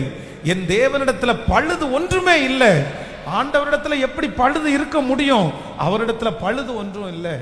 பழுது யாரிடத்த அப்படின்னு சொன்னா சொல்லுங்க, யாரிடத்துல அப்படின்னு சொன்னா, என்ன நான் 100% ஒப்பு கொடுக்கிற வரைக்கும் சில நேரத்தில் ஆண்டவர் எப்படிதான் இருப்பார் அப்படின்னு சொன்னா, சத்தமா சொல்லுங்க எல்லாருமே, சத்தமா சொல்லுங்க எல்லாருமே. நிறைய பேர் ஆபிரகாமா இருக்கிறோம். என்ன எப்படி இருக்கணும்னு சொன்னா, கொண்டு வந்துட்டோம் பிள்ளைய, மலை வரைக்கும் கொண்டு வந்துட்டோம். ஆனா எதுல நிறைய பேர் ஸ்டக் ஆயிடுவாங்க தெரியுமா? அந்த பிள்ளை ஒரு வார்த்தை கேட்குது பாருங்களேன். எனக்கு வேதத்திலேயே ரொம்ப இந்த சம்பவம் என்னுடைய அந்த இடத்துல படிச்சா எப்பவுமே ஒரு 5 மினிட்ஸ் அங்க நின்றுட்டு தான் அடுத்து டிராவல் பண்ணுவேன். அந்த பிள்ளை கேட்குது, என்ன கேட்குது? அப்பா, இந்த மாதிரி விறகு கட்டையெல்லாம் இருக்குது, தீவெட்டி இருக்குது, பலிக்கான ஆடு எங்க? அப்பொழுது ஈசாக்கு தன் தகப்பனாகிய ஆபிரகாமை நோக்கி, என் தகப்பனே. நீங்க 27வது வசனத்தை வாசி, என் தகப்பனே அப்படின்னா வாய் நிறைய அந்த பிள்ளை என்னன்னு கூப்பிடுது சொல்லுங்களேன்? பாசமா அப்பா அப்படின்னு கூப்பிடுது. ஒரு வாலிப பிள்ளை அப்பான்னு கூப்பிடுறது ரொம்ப குறைவு. நிறைய வாலிப பிள்ளைங்க இருக்கிறாங்க. அந்த வாலிப பிள்ளைங்க ஆயிட்டாங்கன்னா அப்பான்னு கூப்பிடுறது குறைஞ்சிடும். ஒருத்தன் யூத்தா மாறுறான் அப்படின்னு சொல்றது எதுல கண்டுபிடிக்கலாம் அப்படின்னு சொன்னா, அப்பான்னு கூப்பிடுறது குறைஞ்சிடும். அதுலயே அவன் யூத்தா மாறுறான்னு அர்த்தம். அது வரைக்கும் daddy daddy daddy daddy daddy டேடின்னு 1000 டைம் கூப்பிடுவாங்க. ஆனா அதுக்கப்புறம் பாத்தீங்கன்னா இந்த அப்பான்னு கூப்பிடுறது குறைஞ்சிடும். ஆனா இந்த இடத்துல இந்த பையன், ஒரு வாலிப பையன் என்ன சொல்றான்னா, என் தகப்பனே, என் தகப்பனே. உடனே அதற்கு அவரோட என்ன சொல்றாரு? என் மகனே அப்படின்னு சொல்றாரு. இதோ இருக்கிறேன். அவர் என்ன சொல்றாருன்னா, நான் இதா இருக்கேன்ப்பா அப்படின்னு சொல்றாரு. அப்போ இதோ இருக்கிறேன். அப்பொழுது அவன், இதோ நெருப்பும் கட்டையும் இருக்கிறது, தகன பலிக்கான ஆட்டுக்குட்டி எங்கே? அப்படின்னா தன்னுடைய பிள்ளை கேக்குது, நெருப்பு எடுத்துட்டீங்க, கட்டையை எடுத்துட்டீங்க, ஆனா தகன பலிக்கான ஆட்டை நீங்க என்ன பண்ணிட்டீங்க? என்ன பண்ணிட்டீங்கன்னா நீங்க மறந்துட்டீங்கன்னு அர்த்தம். நீங்க மறந்துட்டீங்க, நீங்க எடுத்துட்டு வரல, உங்களுக்கு ஞாபகம் இல்லையா, என்ன ஆச்சு அப்படின்னு கேட்டா, இறங்காத மனசும் இறங்குமா இல்லையா? நீங்க இந்த சிச்சுவேஷனுக்கு போனா என்ன பண்ணிருப்பீங்க?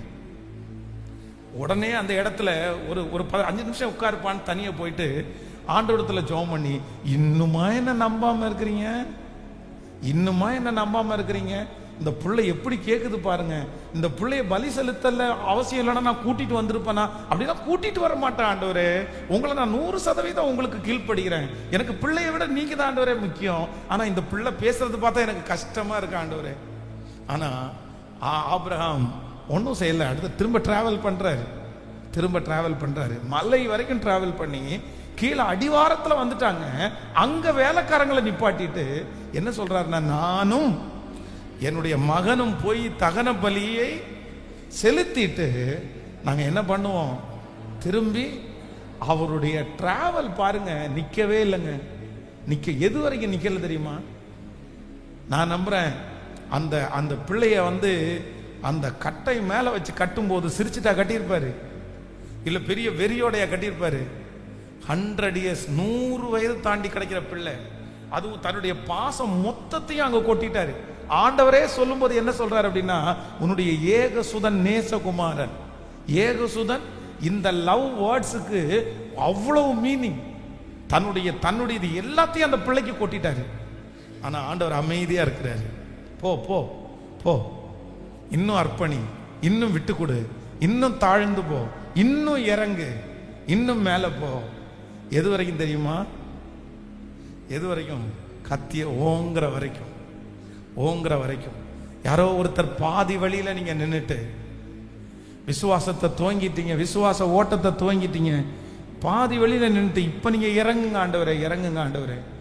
ஆனா ஆண்டவர் உங்களை பார்த்து சொல்கிறார், இல்லை, நீ 100% எனக்கு கீழ்ப்படிவாய் ஆனால், 100% அந்த காரியத்தில் கர்த்தரை நீங்கள் பற்றி பிடிப்பீர்களே ஆனால், அவர் வாக்கு கொடுக்கிறார், நான் நான் நான் உன்னை நோக்கி கூக்குரல் இடுவேன், நான் அந்த இடத்துல சொல்லுவேன். அந்த இடத்துல பலிக்கான ஆட்டுக்குட்டியை கர்த்தரே ஆயத்தம் பண்ணுகிறதற்கு ஆண்டவர் வல்லவரா இருக்கிறார். அந்த ஆராதனைக்கு இடையில யாரோ ஒருத்தர் இடத்துல நேருக்கு நேரம் ஆண்டவர் என்கவுண்டர் பண்ற மாதிரி நான் ஃபீல் பண்றேன். யாரோ ஒருத்தர் இடத்துல ஆண்டவர் சொல்றார், இன்னும் ஒரு குறை உண்டு, இன்னும் ஒரு குறை உண்டு, என்கிட்ட எந்த குறையுமே இல்லைன்னு அந்த மனுஷன் சொல்றான். ஒரு நிமிஷம் எல்லாரும் கவனிங்க ஆண்டவருடைய பிள்ளைகளே. அந்த மனிதன் ஆண்டவரை பார்த்து என்ன சொல்றான்? அந்த வாலிபன் சொல்கிறான், ஆண்டவரே என்னிடத்துல சொல்லுங்களேன், ஒரு குறையுமே இல்லை அப்படின்னா. அந்த காலத்துல ஒரு வாலிப பையன் அந்த வேதத்தினுடைய முழு காரியத்தையும் படிக்கிறது அப்படின்றது அவ்வளவு சுலபமானது அல்ல, ரொம்ப கஷ்டமானது. ஆனா ஆண்டவர் கேட்கிற ஒவ்வொரு காரியத்துக்கும் பட்டு பட்டு பட்டுன்னு பதில் சொல்றான். ஆமா, நான் சின்ன வயசுல இருந்தே செஞ்சிருக்கிறேன். எப்போல இருந்து? சின்ன வயசுல இருந்தே செஞ்சிருக்கிறான். ஒன்னும் இல்லை, நான் எல்லாத்துலயும். ஆனா அத்தனை பர்ஃபெக்ஷனா அவ்வளவு தன்னுடைய பார்வைக்கு 100% நல்லவனா இருந்த அந்த மனுஷனிடத்திலே ஆண்டவர் என்ன பண்ணாரு? ஒரு குறைய, இன்னும் உன்னிடத்தில் ஒரு குறை, சொல்லுங்க, இன்னும் உன்னிடத்தில் ஒரு குறை உண்டு. 100% சரியா இருந்த மனுஷனிடத்திலேயே பரிசுத்தமாக வேண்டியது ஒண்ணு இருந்துச்சு. அப்போ உங்கள்கிட்டையும் என்கிட்டையும் நம்ம சில நேரத்தில் ஒண்ணுமே இல்லை, என்கிட்ட எந்த நீதிகேடுமே இல்லை, எந்த பரிசுத்த குலைச்சலுமே இல்லை, எந்த அநியாயமே நம்ம இடத்துல இல்லைன்னு நம்ம நினைக்கிறோம். ஆனா ஆராய்ஞ்சு பாருங்க, தேவனிடத்துல போங்க, கர்த்தர் உங்களுக்கு சொல்லி தருவாரு, இன்னும் உன்னிடத்தில் ஒரு குறை, இன்னும் உன்னிடத்துல ஒரு குறை உண்டு. அந்த குறைய நம்ம நிவர்த்தி ஆக்கணும்னா, ஆனா வேதம் சொல்லுது, அந்த மனுஷனுக்கு எல்லாத்தையும் பண்ணினாலும் எதை விட்டு கொடுக்க முடியல? சொல்லுங்க. அந்த ஒன்றை மட்டும்தான் அர்ப்பணிக்க முடியல, அந்த ஒன்றை மட்டும்தான் விட்டு கொடுக்க முடியல. ஆனா ஆண்டவர் அவனிடத்துல எதிர்பார்த்தது என்ன அப்படின்னு சொன்னா, அந்த ஒன்றை மட்டும்தான் எதிர்பார்த்தாரு, அந்த ஒன்று மட்டும்தான் விட்டு கொடுக்க எதிர்பார்த்தாரு. சிஸ்டர், பிரதர், ஒன்று நினைச்சுக்குங்க, சிலரை பார்த்து ஆண்டவர் இப்ப செருப்பு நீ போடாத அப்படின்னு சொல்றாருன்னு வச்சுக்கங்களேன்.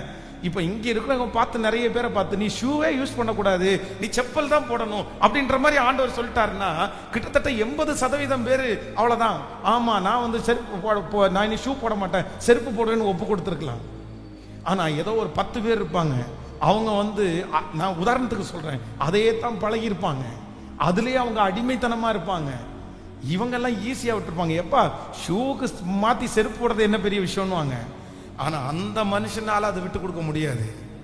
உங்களிடத்துல சில நேரத்தில் ஆண்டவர் அந்த ஒன்றை மட்டும்தான் கர்த்தர் எதிர்பார்க்கிறார், ஒன்றை மட்டும்தான் ஆண்டவர் எதிர்பார்க்கிறார். இன்னும் உன்னிடத்தில் ஒரு குறை, ஏதோ ஒன்று இருக்கலாம், ஏதோ ஒரு நீதியா இருக்கலாம், ஏதோ ஒன்று உங்க இருதயத்தில் ஓட்டி. ஆனா உங்களோட ஆண்டவர் யாரோ ஒருத்தரிடத்துல கர்த்தர் நேருக்கு நேர் பேசிட்டே இருக்கிறாரு, உன்னிடத்துல ஒன்னு உண்டு, அதுக்கு மட்டும் நீ கடைசி வரைக்கும் போவாயானால் ஆண்டவருடைய அமைதி மாறும்.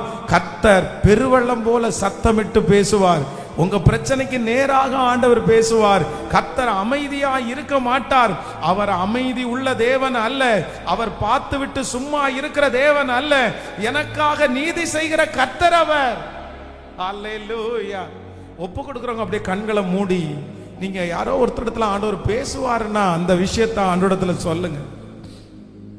அல்லேலூயா. எல்லாருடைய பார்வைக்கும் ஒரு கெட்ட பேர் கூட இல்லை. ஆனா ஆண்டவர் சொல்றார், உன்னிடத்துல ஒரு குறை உண்டு, உன்னிடத்துல ஒரு குறை உண்டு. ஹல்லேலூயா. கைகளை அசைத்து ஒரு ஹல்லேலூயா சொல்லலாம், கரங்களை அசைத்து ஒரு ஹல்லேலூயா, நல்ல கரங்களை அசைத்து ஹல்லேலூயா சொல்லலாம். ஆமென். ஒரு வயதான ஒரு பாட்டிக்கு ஒரு திருச்சபையில 100% 100% ஒப்பு கொடுக்கப்பட்ட ஒரு பெண்மணி அப்படின்னு சொல்லி ஒரு அவார்டு ஒன்று கொடுத்தாங்க. அப்போ அந்த ஒரு பாட்டிக்கு மட்டும்தான் கொடுத்தாங்க. அந்த ஒரு பாட்டிக்கு கொடுத்துட்டு அந்த அவார்டை கையில் வாங்கும்போது அவங்களுடைய கையெல்லாம் அப்படியே ரொம்ப சிவரிங் ஆகுது. அந்த பாஸ்டர் சொல்றாரு, இத்தனை நாள் இந்த விசுவாசியை பார்க்குறேன், அவங்க யார்கிட்டையும் கோவப்பட்டு நான் பார்த்ததில்லை. அவங்க வீட்டில் இருக்கிற கணவனார் சாட்சி சொல்றாரு, எல்லாரும் எல்லா சாட்சியும் சொல்றாங்க, அவ்வளோ அவ்வளோ அவ்வளோ எல்லாத்துலேயும். ஆனால் இந்த பாட்டி மட்டும் அந்த அவார்டை கையில் வாங்கிட்டு, இல்லை இந்த அவார்டுக்கு நான் சொந்தக்காரி கிடையாது. ஏன் அப்படின்னு சொன்னால், எனக்கு சின்ன வயசுலேருந்தே ஒரு பழக்கம் இருக்குது. என்ன பழக்கம்னா, இந்த வெத்தலை பாக்கு போடுவாங்க பாருங்களேன், அந்த வெத்தலை பாக்கு போடும்போது ஒரு ரோஜா பாக்குன்னா இப்போ ஒரு பாக்கு இருந்துச்சு. எத்தனை பேருக்கு தெரியும்னு தெரியல, இப்போ இருக்கான்னு எனக்கு தெரியல. அன்னைக்கு இருந்ததுல ரொம்ப போதை மாதிரி யூஸ் பண்றது ரோஜா பாக்கு. அது சிலர் வாயில ஸ்மெல் வராமல் இருக்கிறது போடுவாங்க. ஆனால் சிலர் அந்த ரோஜா பாக்கு போடும்போது ஒரு அடிக்ஷனாகவே மாறிட்டாங்க. ஆனால் இந்த அம்மா எதுக்கு அடிக்ஷன் அப்படின்னு சொன்னா, இந்த வெத்தலை பாக்கு போடும்போது ரோஜா பாக்க உள்ள வச்சு ஒரு நாள்ல ஒரு 8 ரோஜா பாக்காவது போடுவாங்களாம். அப்போ ஆண்டவர் அவங்க மனசுல பேசிட்டே இருந்தாராமா, நீ இந்த விஷயத்துக்கு அடிமையா இருக்க, நீ இதை உற்று அப்படின்னு சொல்லிட்டே இருந்தாங்க. இவங்களால விடவே முடியல. அப்போ அந்த அவார்டை திரும்பி சர்ச்சில் கொடுத்துட்டு, இதுக்கு நான் தகுதி உள்ளவள் அல்ல, என்னைக்கு நான் இந்த ரோஜா பாக்கு சாப்பிட்றத விடுறேனோ அன்னைக்கு நான் இதை திரும்பி வாங்கிக்கிறேன் அப்படின்னு அந்த அம்மா போய் உட்கார்ந்தாங்களாம் ஒரு கிராமத்தில். அப்போ ஆண்டவருடைய பிள்ளைகளே, அந்த அம்மா சர்ச்சுக்கு வர்றதுக்கு பாஸ் மார்க் போட்டாரு, அந்த அம்மா கோவப்படாம இருக்கிறதுக்கு கணவனார் வீட்டில் மார்க் போட்டாரு. ஆனா ஆண்டவர் என்ன சொல்றாரு அப்படின்னு சொன்னா, உன்னிடத்தில் ஒரு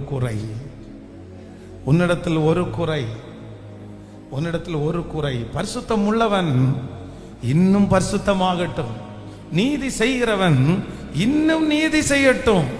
அதான் பாடணும் அல்ல, கணுக்கால் அளவு அல்ல, முழங்கால் அளவு அல்ல, நீந்தி மூழ்கத்தக்கதாய், மிதந்து மகிழத்தக்கதாய் நம்மை நடத்துகிற ஒரு தேவன் நம்மோடு கூட இருக்கிறார். அவர் அமைதியாய் இருக்கிற தேவன் அல்ல. இன்னைக்கு பர்சனலா ஆண்டவரிடத்துல போய் பேசுங்க. ஆண்டவரே, என்னிடத்துல இருக்கிற அந்த குறைகள் மாறட்டும். ஆண்டவரே, என்னிடத்துல இருக்கிற குறைகள் மாறட்டும். ஆமென். ஸோ நம்பர் 2, இரண்டாவதாக ஆண்டவர் சில நேரங்களில் நம்முடைய வாழ்க்கையில் ஆண்டவர் ரொம்ப அமைதியாக இருக்கிறார். வாசிக்கலாமா? வேதத்தை திறந்து ஒரு வசனத்தை கூட நம்ம வாசிக்க போகிறோம். ஸ்தோத்திரம். யோவானின் எழுதின சுவிசேஷம் 11ஆம் அதிகாரத்தினுடைய 43வது வசனத்தை வாசிக்க போகிறோம். ஆமென். 41வது வசனத்திலிருந்து வாசிக்கலாமா? யோவான் சுவிசேஷம் 11ஆம் அதிகாரத்தினுடைய 41வது வசனத்திலிருந்து வாசிக்கலாம். அப்பொழுது மரித்தவன் வைக்கப்பட்டிருக்கிற இடத்திலிருந்து கல்லை எடுத்து போட்டார்கள். இயேசு தம்முடைய கண்களை ஏறெடுத்து, பிதாவே, நீங்கள் 11ஆம் அதிகாரத்தினுடைய 1வது வசனத்தை வாசிக்கலாமா? 11வது அதிகாரத்தினுடைய 1வது வசனத்தை வாசிக்கலாம்.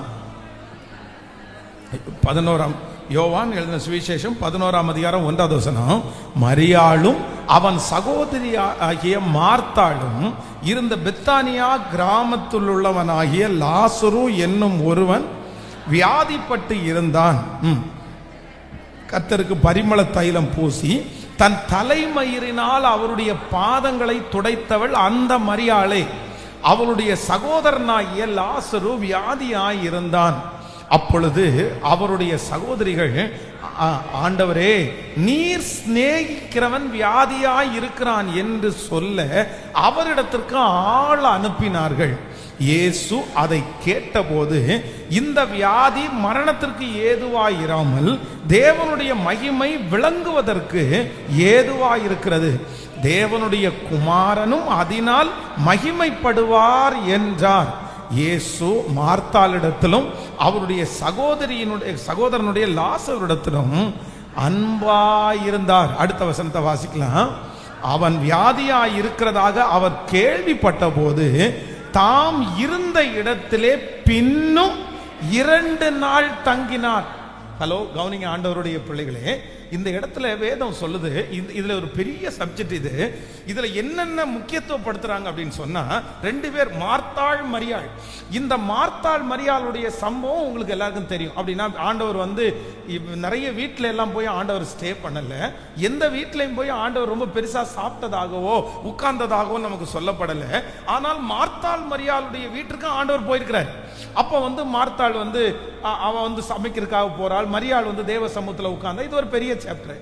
ஆனா இந்த இடத்துல என்ன பண்றாங்க அப்படின்னு சொல்றாங்க அப்படின்னா, இந்த இடத்துல சொல்லப்படுகிற இந்த மரியாள் யார் அப்படின்னா, தன்னுடைய தலைமயிரினால் அவருடைய பாதத்தை தன்னுடைய கண்ணீரினால் நனைச்சு தலைமயிரினால் பாதத்தை துடைத்தவள்.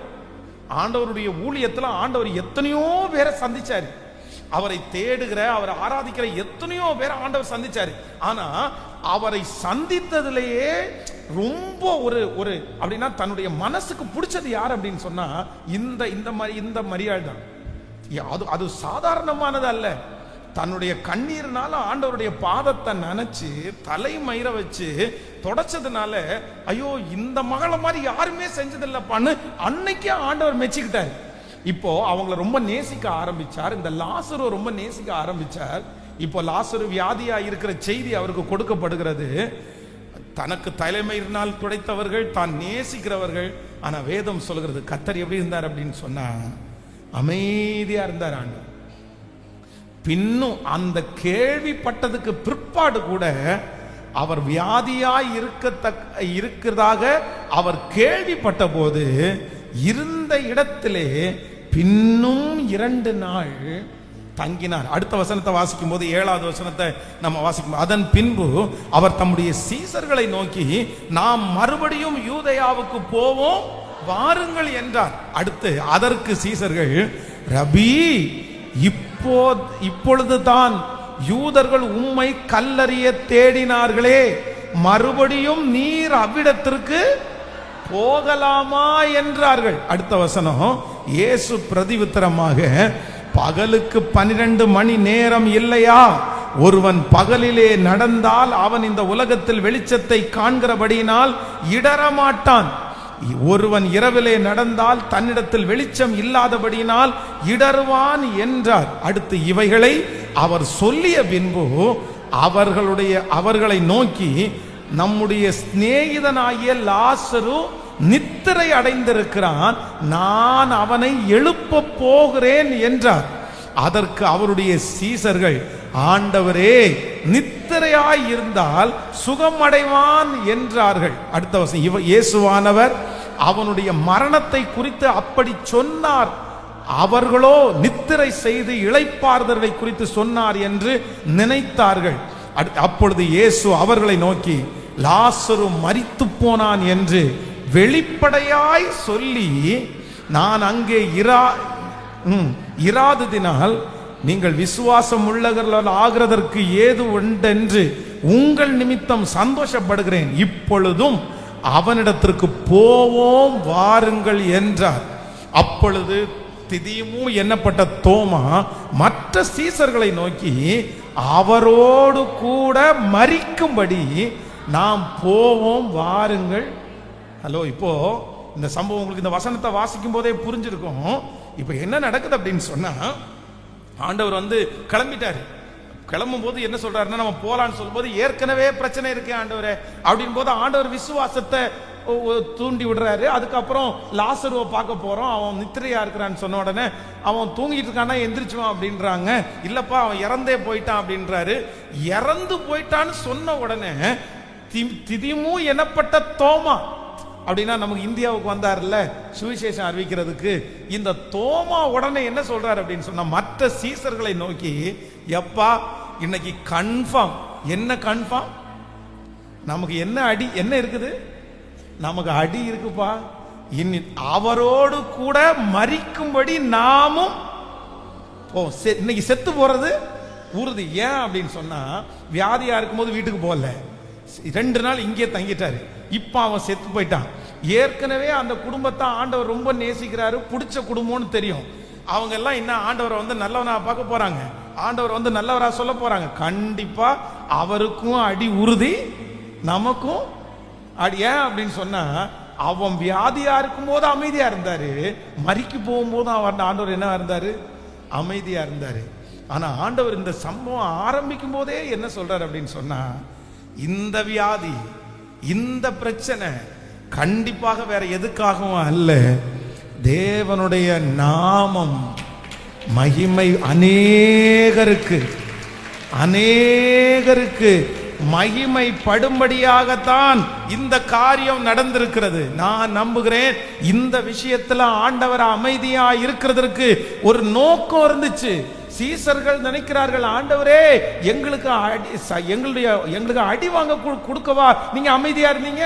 பிரச்சனை பண்றதுக்கு அமைதியா இருந்தீங்க, அவன் கல்லு தூக்கி எறிகிறதுக்கு அமைதியா இருந்தீங்க. ஆனா ஆண்டவர் அமைதியா இருந்ததுக்கு ஒரு பெரிய நோக்கம் இருந்துச்சு. இல்ல, என்னுடைய நாமம் அநேக இடங்களிலே மகிமை படும்படியாக இந்த காரியம். இயேசு அதை கேட்டபோது இந்த வியாதி மரணத்திற்கு ஏதுவான வியாதியா இராமல் தேவனுடைய மகிமை விளங்குவதற்கு ஏதுவாய் இருக்கிறது.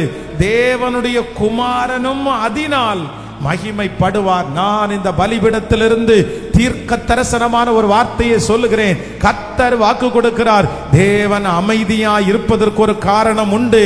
இத்தனை தெரிந்தும் இத்தனை அறிந்தும், லாசரு மரித்து போனதை அறிந்தும், வியாதியா இருக்கிறதை அறிந்தும், ஆண்டவர் அமைதியா இருக்கிறதுக்கு ஒரு காரணம். இது தேவனுடைய குமாரன் மகிமைப்பட போகிறார்.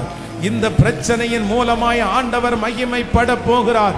இந்த சூழ்நிலையின் மூலமாய் அநேகருக்கு ரட்சிப்பு உண்டாக போகிறது. இந்த பிரச்சனையின் மூலமாய் உங்க குடும்பத்தில் ஒரு ரட்சிப்பு உண்டாக போகிறது. ஒரு மன மாற்றம் உண்டாக போகிறது. உங்க பிள்ளைகளுக்கு ஒரு மாற்றம் உண்டாக போகிறது. இது தீமைக்காக வந்தது அல்ல. அல்லேலூயா, அல்லேலூயா. எத்தனை பேரை ஆமோதிக்கிறீர்கள்? சிலர் ஒருவேளை பிள்ளைகளுக்காக ஜெபிக்கலாம், கணவனாருக்காக ஜெபிக்கலாம், எதிர்காலத்திற்காக ஜெபிக்கலாம். ஆண்டவரே, என்னை காண்கிற தேவன் தானே, நீர் பார்த்துட்டு தானே இருக்கிறீங்க. உங்களுக்கு தெரியாம இருக்குமா ஆண்டவரே? இந்த கண்ணீர் தெரியாம இருக்குமா ஆண்டவரே? கண்டிப்பா தெரியும் இல்ல ஆண்டவரே. நீர் நான் உங்களை எவ்வளவு நேசிக்கிறேன்னு உங்களுக்கு தெரியும் இல்ல ஆண்டவரே. என்னுடைய தலைமயிரினாலே நான் தொடச்சேன் இல்லை, என்னுடைய கண்ணீர்னால நினைச்சேன் இல்லை. எங்களை நீங்க ரொம்ப நேசிங்க ஆண்டவரே. போன வாரம் கூட வந்து வீட்டில் சாப்பிட்டு தானே ஆண்டவரே போனீங்க. உங்களுக்கு சொல்லி அனுப்பணும் இல்ல, கரெக்டா நியூஸ் வந்துச்சு இல்ல, நீங்க கிளம்பி வந்திருக்கலாம் இல்ல. இந்த மாதிரி ஆயிரக்கணக்கான கேள்விகள் மார்த்தாளுக்குள்ளையும் மரியாளுக்குள்ளையும் இருந்திருக்கலாம். ஆனா ஆண்டவர் அமைதியாவே இருந்தார். ஆண்டவர் அமைதியா இருந்தார். சீடர்களால புரிஞ்சுக்கவே முடியல, இவர் நல்லவரா கெட்டவரா, இவர் நல்லவரா கெட்டவரா. இவ்வளவு கேள்விப்பட்டும் இவர் அமைதியா இருக்கிறார், இவ்வளவு பார்த்துட்டு இவர் அமைதியா இருக்கிறாரு. ஆனா ஆண்டவர் வந்து ஃபர்ஸ்டே டிசைட் பண்ணிட்டாரு, இதிலே தேவனுடைய குமாரனும் ஹல்லேலூயா மகிமைப்பட போகிறார். ஆமென். ஆண்டவருடைய பிள்ளையே, இந்த காரியத்தில் இத்தனை ஆண்டுகளாக ஆண்டவர் அமைதியா இருக்கிறார். அவர் ஒரு நாள் நிச்சயமாக அமைதியை விட்டு மாறுவார். அந்த கல்லறைக்கு முன்பாக ஆண்டவர் போய் நின்று சொல்லுகிறார், அந்த கல்லை புரட்டி தள்ளுங்கள், அந்த கல்லை புரட்டி போடுங்க. அங்க இருக்கவங்க சொல்றாங்க, ஆண்டவரே 4 நாள் ஆயிட்டே, நாருமே 4 நாள் ஆயிட்டே, 4 days 4 நாள் ஆயிடுச்சு ஆண்டவரே. இப்ப பணத்துல வாசம் வந்திருக்கும், செத்து போயிட்டான்ல, இனி என்ன பண்ண போறீங்க? இதே வார்த்தை உங்களை சுற்றி இருக்கிற நிறைய பேர் கேட்கலாம். இனி என்ன அற்புதம் நடக்க போகுது? இனி உயிரோடு, அதான் ஆண்டவர் வந்து அவனை உயிரோடு எழுப்ப போகிறேன்னு அப்படின்னு சொல்லும் போது அவங்க நம்பவே இல்லை. ஆமா ஆமா ஆமா, ஆனாலும் அவங்களுக்குள்ள ஒரு நம்பிக்கை இருக்குது. என் சகோதரன் எழும்புவான். எப்ப எழும்புவான் அப்படின்னா, ஒரு நாள் நீங்க வரும்போது எழும்புவான். தன்னுடைய சகோதரன் மரித்து போனால் கூட அவங்களுடைய விசுவாசம் குறையல. ஆண்டவரை பார்த்து எந்த கேள்வியும் கேட்கல, அவன் எழுந்திருப்பான். ஆண்டவரே, எல்லாருக்கும் ஜெபித்த அத்தனை பேருக்கும் நம்பிக்கை இல்லை. ஆனா வேதம் சொல்லுகிறது, ஆண்டவர் லாசருவே வெளியே வா அப்படின்னாரு. உடனே லாசரு வெளியே வந்தான். கர்த்தர் லாசரு வெளியே கொண்டு வந்தார். இன்று ஆண்டவர் அநேகரிடத்தில் தீர்க்க தரிசனமாய் பேசிக்கொண்டே இருக்கிறார். நீங்கள் மரித்து போனது என்று நீங்கள் நினைத்து விட்டீர்கள். இனி லாசரு உயிரோடு எழும்ப மாட்டான் என்று உங்களுக்கு தெரிந்து விட்டது. இனி அந்த காரியம் நடக்க போவதில்லை. இனி அந்த குடும்பம் ஒன்றாக போவதில்லை. இனி அந்த குடும்பத்தில் சமாதானம் வராது பாஸ்டர். நான் திரும்பவும் அந்த மாதிரி உயரத்தை அடைவது லேசான காரியம் இல்லை. நான் திரும்பி எப்படி எழும்புன்ற நம்பிக்கை எனக்கு இல்லை. நான் மறுபடியும் நிற்கிறது அப்படின்றது கூடாத காரியம். இப்படிப்பட்ட வார்த்தைகள் உங்களுடைய இருதயத்தில் ஓடிக்கொண்டே இருக்கலாம். ஆனால் 4 நாளாகி மரித்து 4 நாளாகி நாற்றம் எடுக்கிறது என்று சொன்னாலும் லாசருவே வெளியே வா என்று அவர் ஒரு வார்த்தையை சொல்லுவாரானால், அவர் அமைதியா இராமல் ஒரு வார்த்தையை சொல்லுவாரானால், அந்த லாசரு வெளியே வந்தது போல உங்களுக்கு ஒரு அற்புதம் நடக்கும். நீங்கள் கைகளை தட்டி கொண்டிருக்கும் போது ஒரு அற்புதம் நடக்கும். கர்த்தர் செய்வார், கர்த்தர் செய்வார். ஆண்டவர் அதை செய்ய வல்லவர். ஆமென். இதிலே அவரும் மகிமைப்பட போகிறார். குமாரன் இதிலே மகிமைப்பட போகிறார். உங்கள் பிள்ளைகள் விஷயத்திலே இயேசு மகிமைப்பட போகிறார். இந்த பிரச்சனையிலே இயேசு மகிமைப்பட போகிறார். இந்த சூழ்நிலையிலே இயேசு மகிமைப்பட போகிறார். நல்ல கரங்களை தட்டி ஆமென். அவருடைய அமைதி, அவருடைய தாமதம், ஆண்டவருடைய தாமதம் தீமைக்கு அல்ல. ஆண்டவருடைய தாமதம் தீமைக்கு அல்ல. எல்லாம் ஜெபிக்கலாமா? ஆண்டவரே உம்முடைய தாமதம் தீமைக்கு அல்ல. என் பிள்ளையினுடைய விஷயத்துல உம்முடைய தாமதம் தீமைக்கு அல்ல. என் மகளுடைய விஷயத்துல உம்முடைய தாமதம் தீமைக்கு அல்ல. ஆண்டவர் சொல்றாரு, இல்ல, அந்த தாமதத்துல ஒரு அற்புதம் இருக்கிறது. அந்த தாமதத்துல ஒரு அற்புதம் இருக்குது. அந்த தாமதத்துல ஒரு மிராக்கிள் ஆண்டவர் செய்ய போறாரு. முழு பலத்தோடு ஸ்தோத்திரம், ஸ்தோத்திரம், ஸ்தோத்திரம், ஸ்தோத்திரம். ஏசப்பா, ஏசப்பா, நன்றி, நன்றி, நன்றி. ஹல்லேலூயா, ஹல்லேலூயா, ஹல்லேலூயா. என் தேவன் அமைதியாய் இருப்பவர் அல்ல. ஆமென். காற்றை நாம் காண மாட்டோம், மழையையும் பார்க்க மாட்டோம். காற்றை நாம் காண மாட்டோம், மழையையும் பார்க்க மாட்டோம். வாய்க்கால்கள் நிரப்பப்படும், இன்று வாய்க்கால்கள் நிரப்பப்படும். சொல்லுவோம், வாய்க்கால்கள் நிரப்பப்படும், இன்று வாய்க்கால்கள் நிரப்பப்படும். இயேசுவின் பிள்ளைகள் நாங்கள் எப்போதும் மகிழ்ந்திருப்போம். இயேசுவின் பிள்ளைகளே எப்போதும் மகிழ்ந்திருங்கள். இயேசுவின் பிள்ளைகள், இயேசுவின் எப்போதும் மகிழ்ந்திருப்போம். இயேசுவின் பிள்ளைகளே எப்போதும். இன்று காணும் எகிப்தியரை இனிமேல் காண மாட்டோம். பாடுவோம், இனிமேல் காண மாட்டோம். நமக்காய் யுத்தம் செய்வார் இயேசு, நமக்காய் யுத்தம் செய்வார். நமக்காய் யுத்தம் செய்வார் இயேசு, நமக்காய் யுத்தம் செய்வார். சொல்லுவோம், இயேசுவின் பிள்ளைகள் நாங்கள் எப்போதும் மகிழ்ந்திருப்போம். இயேசுவின் பிள்ளைகளே எப்போதும் மகிழ்ந்திருங்கள். ஹல்லேலூயா. சோ நம்பர் 1, முதலாவதாக ஆண்டவருடைய அமைதி. தேவன் ஏன் ஆண்டவர் அமைதியா இருக்கிறார் அப்படின்னு சொன்னா, நம்முடைய 100% ஒப்பு கொடுத்தல ஆண்டவர் என்ன பண்றாராமா? எதிர்பார்க்கிறார், எதிர்பார்க்கிறார் 100%. நம்பர் 2, இரண்டாவதாக ஆண்டவர் ஏன் அமைதியா இருக்கிறார் அப்படின்னு சொன்னா, குமாரன் அதிலே மகிமைப்படும்படியாய், உங்கள் மூலமாய் ஆண்டவர் மகிமைப்படும்படியாய். ஆண்டவர் எவ்வளவு அமைதியா இருக்கிறாரோ அவ்வளவு கர்த்தருடைய நாமம் உங்க மூலமா என் மூலமாகவும் மகிமைப்பட போகிறது. ஆமென் சொல்லுங்கள். நம்பர் 3, மூன்றாவது ஒரு காரியத்தை வேகமாய் சொல்லி நான் முடிக்கிறேன். மார்க் எழுதின சுவிசேஷம் 6ஆம் அதிகாரத்தினுடைய 28வது வசனத்தை வாசிக்க போறோம். மார்க் எழுதின சுவிசேஷம் 6ஆம் அதிகாரத்தினுடைய 28வது வசனம். அந்தபடி அவன் போய் காவற் கூடத்திலே அவனை சிறைச்சேதம் பண்ணி அவன் தலையை ஒரு தாளத்திலே கொண்டு வந்து அதை அந்த சிறு பெண்ணுக்கு கொடுத்தான். அந்த சிறு பெண் அதை தன் தாயினிடத்தில் கொடுத்தாள். நீங்க 6ஆம் அதிகாரம் நீங்க 25வது வசனத்திலிருந்து வாசிக்கலாமா? 6ஆம் அதிகாரம் 25வது வசனத்திலிருந்து வாசிக்கலாம்.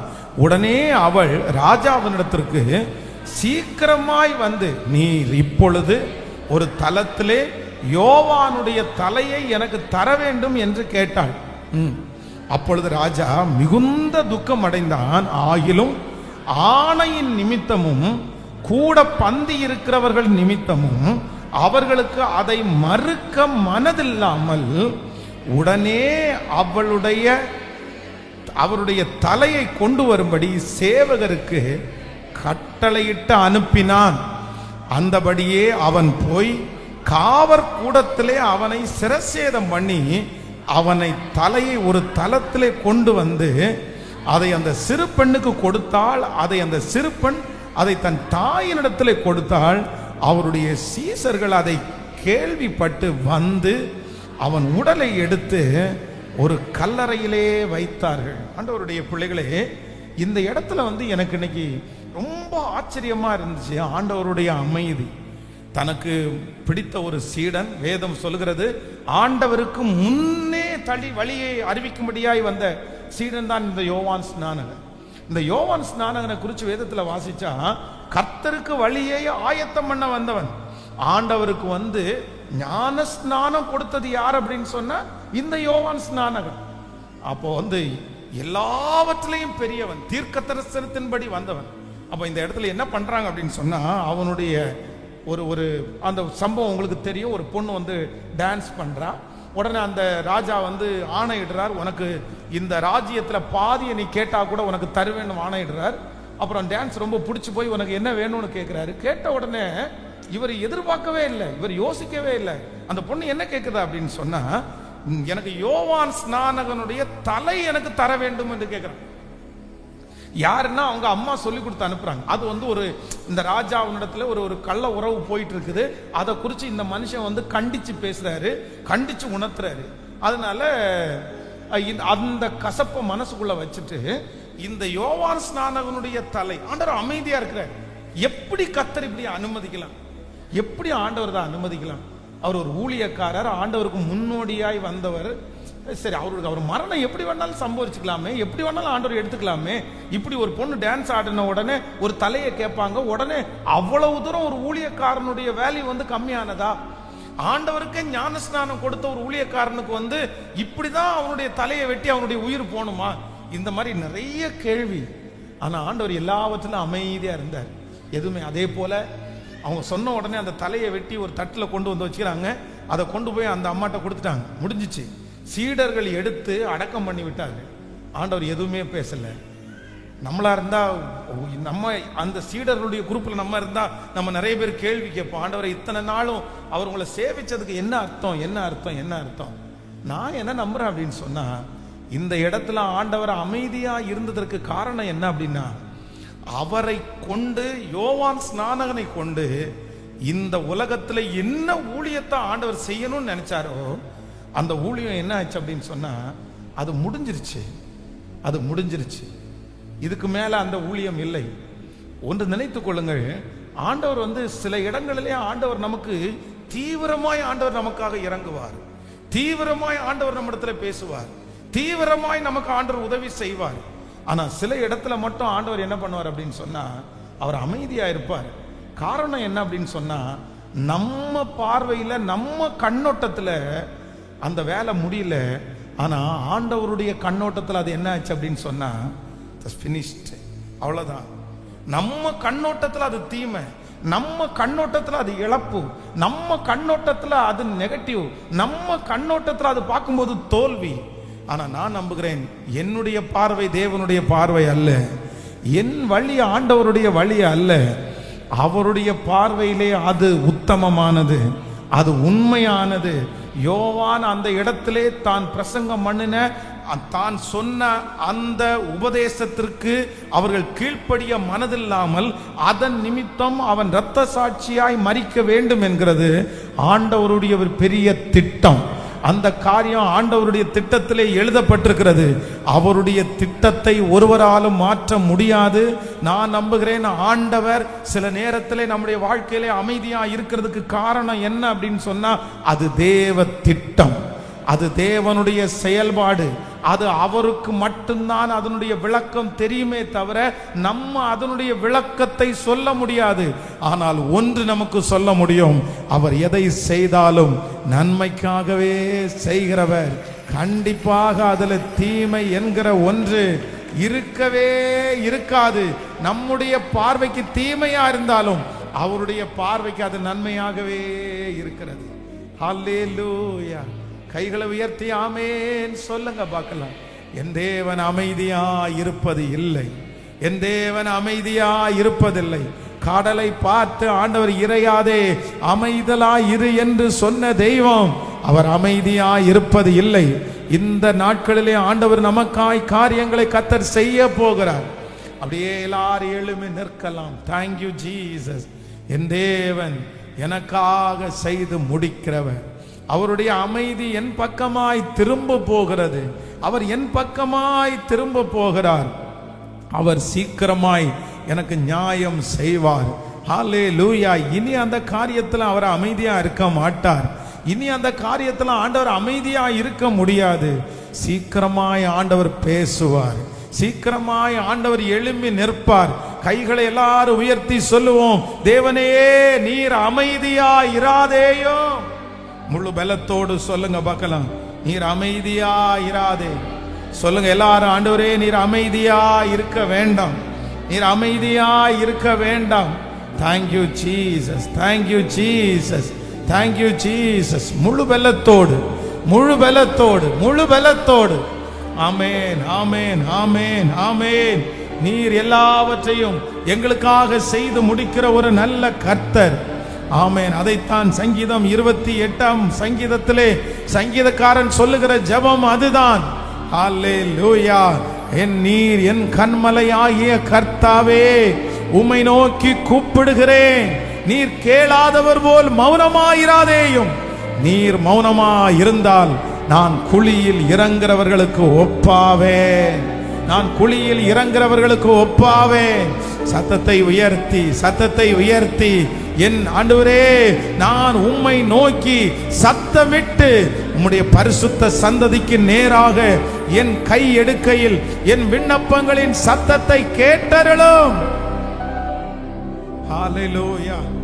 அமைதியாயிராதே, சும்மா இராதேயும், அமைதியாயிராதேயும். கைகளை உயர்த்தி, ஆண்டவரே நீர் எழும்பும், என்னுடைய பிள்ளை விஷயத்தில் நீர் எழும்பும். சொல்லுங்க, எந்தெந்த காரியத்தை குறித்து கேட்கணுமோ ஏசப்பாட்ட சொல்லுங்க, ஆண்டவரே நீர் அமைதியா இராதேயும். ஜெபிக்க ஜெபிக்க சங்கீதக்காரனுடைய ஜெபம், சங்கீதக்காரனுடைய ஜெபம் நமக்கு வரட்டும். நீர் அமைதியா இராதேயோ. ஆண்டவரே இவ்வளவு நாள் அமைதியா இருந்தீங்களே போதும்பா, இத்தனை வருஷம் அமைதியா இருந்தது போதும் ஆண்டவரே. ஆனா இன்னைக்கு எழும்பி நில்லுங்க ஆண்டவரே, நீர் அற்புதம் செய்யும் ஆண்டவரே. உம்முடைய அற்புதத்திற்காக நாங்க காத்திருக்கிறோம் ஆண்டவரே. சொல்ல சொல்ல அந்த மகிமை நிறைய பேர் மேல கடந்து வருது. சொல்லுங்க, அப்பா எந்த விஷயத்துல ஆண்டவர் இறங்கணுமோ அந்த விஷயத்துல ஆண்டவர் இன்னைக்கு இறங்க போறாரு. ஸ்தோத்திரம். நன்றி ஆண்டவரே, நன்றி ஆண்டவரே, நன்றி ஆண்டவரே. கிருப கிருப கிருப. ஸ்தோத்திரம் ஸ்தோத்திரம் ஸ்தோத்திரம் ஸ்தோத்திரம் ஸ்தோத்திரம். பலப்படுத்துகிற கிறிஸ்து, எனக்காக யாவையும் செய்து முடிக்கிற ஒரு நல்ல தேவன், எனக்காக யாவையும் செய்து முடிக்கிற தேவன். ஹல்லேலூயா. இன்றே செய்பவர், நன்றே செய்பவர், இன்றே செய்பவர், நன்றே செய்பவர், எனக்காக எனக்காக யாவையும் செய்து முடிக்கும் கர்த்தர். சொல்லோ, எனக்காக யாவையும் செய்து முடிக்கும் கர்த்தர். சொல்லு, எனக்காக யாவையும் செய்து முடிக்கும் கர்த்தர். திரும்ப திரும்ப எனக்காக யாவையும் செய்து முடிக்கும். இப்ப சொல்லு, இன்றே செய்பவர், நன்றே செய்பவர், இன்றே செய்பவர், நன்றே செய்பவர், என்றும் செய்பவர், அவர் என்றும் செய்பவர். இருளில் இருந்து ஒளியை படைத்தவர், பெருமையில் இருந்து உலகை படைத்தவர். சொல்லுவோம், இருளில் இருந்து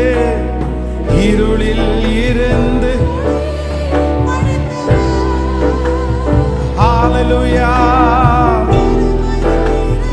உலகை படைத்தவர். காற்றும் மேகமின்றி மழையை பொழிபவர், காற்றும் மேகமின்றி மழையை பொழிபவர், செங்கடலினையும் பாதையாக்கும் சர்வ வல்லவர், செங்கடலினையும் பாதையாக்கும் சர்வ. கைகளை மேல தட்டி சொல்லுவோம், இன்றே நன்றே, இன்றே நீ நல்லவரப்பா, என்றும் செய்பவர், அவர் என்றும் செய்பவர். எனக்காக யாவையும் செய்து முடிக்கும் கர்த்தர், எனக்காக யாவையும் செய்து முடிக்கும் கர்த்தர், எனக்காக யாவையும் செய்து முடிக்கும் கர்த்தர், எனக்காக யாவையும். கோடி நன்றி அப்பா, கோடி நன்றி ஆண்டவரே. உம்முடைய வல்லமையை விட்டு எழும்பி, உம்முடைய மகிமையை விட்டு எழும்பி எங்களுக்காக பரிதபிக்கக்கூடிய பிரதான ஆசாரியர், எங்களுக்காக பேசுகிற பிரதான ஆசாரியர், எங்களுக்காக வந்து நிற்கிற பிரதான ஆசாரியர், நீர் ஒரு நாளும் அமைதியா இருக்கிற தேவன் அல்ல, அமைதியா இருக்கிற தேவன் அல்ல. இந்த சத்தத்தை கேட்கிற எந்த பிள்ளைகள் ஆண்டவரே இத்தனை நாள் ஆச்சே நீர் அமைதியா இருக்கிறீரே அப்படின்னு சொல்லுவார்களானால், இந்த ஆண்டு முடிகிறதற்குள்ள நீங்க அமைதியா இல்லைன்றத, என் பிள்ளையினுடைய ஜெபத்திற்கு நீங்க அமைதியா இல்ல, அவங்க பிரயாசத்துக்கு நீங்க அமைதியா இல்லைன்றத நீங்க நிரூபிக்க போகிறதற்காக உமக்கு நன்றி அப்பா. நன்றி ஆண்டவரே, உம்முடைய திருக்கரத்திலே முழுவதுமாக சமர்ப்பிக்கிறோம். எங்களோடு நீ நடத்துவீராக, இயேசுவின் மூலம் பிதாவே, ஆமென். ஒரு பாடலை பாடும்போது காணிக்கை செலுத்தலாம். புதுமண தம்பதிகளுக்காக முடித்த ஒரு ஜெபம் பண்ணி முடிக்கலாம். Thank you Jesus.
உம்முடைய பிள்ளைகள் படைத்த ஒவ்வொரு காணிக்கைகளையும் தசம பாகங்களையும் ஆண்டவர் ஆசீர்வதித்து எங்களுடைய பிள்ளைகளை லட்சமாய் கோடிகளாய் பெருக பண்ணும்.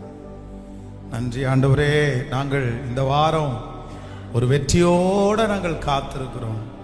எங்களுக்கு உதவி செய்கிற ஒரு நல்ல தேவன், எங்களுக்காக மௌனமாயிராத ஒரு நல்ல தேவன், ஒரு பெரிய நீதி எங்களுக்கு செய்வீராகப்பா.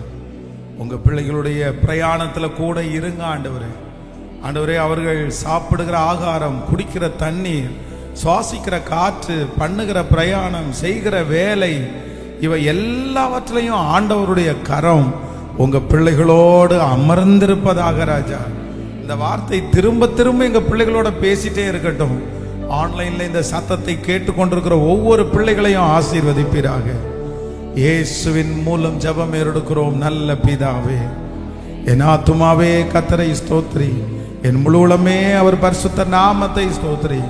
என் ஆத்துமாவே கர்த்தரை ஸ்தோத்திரி, கர்த்தர் செய்த சகல உபகாரங்களையும் மறவாதே.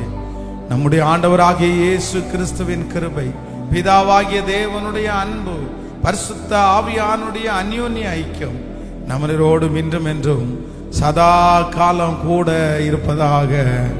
ஆமென். ஹல்லேலூயா.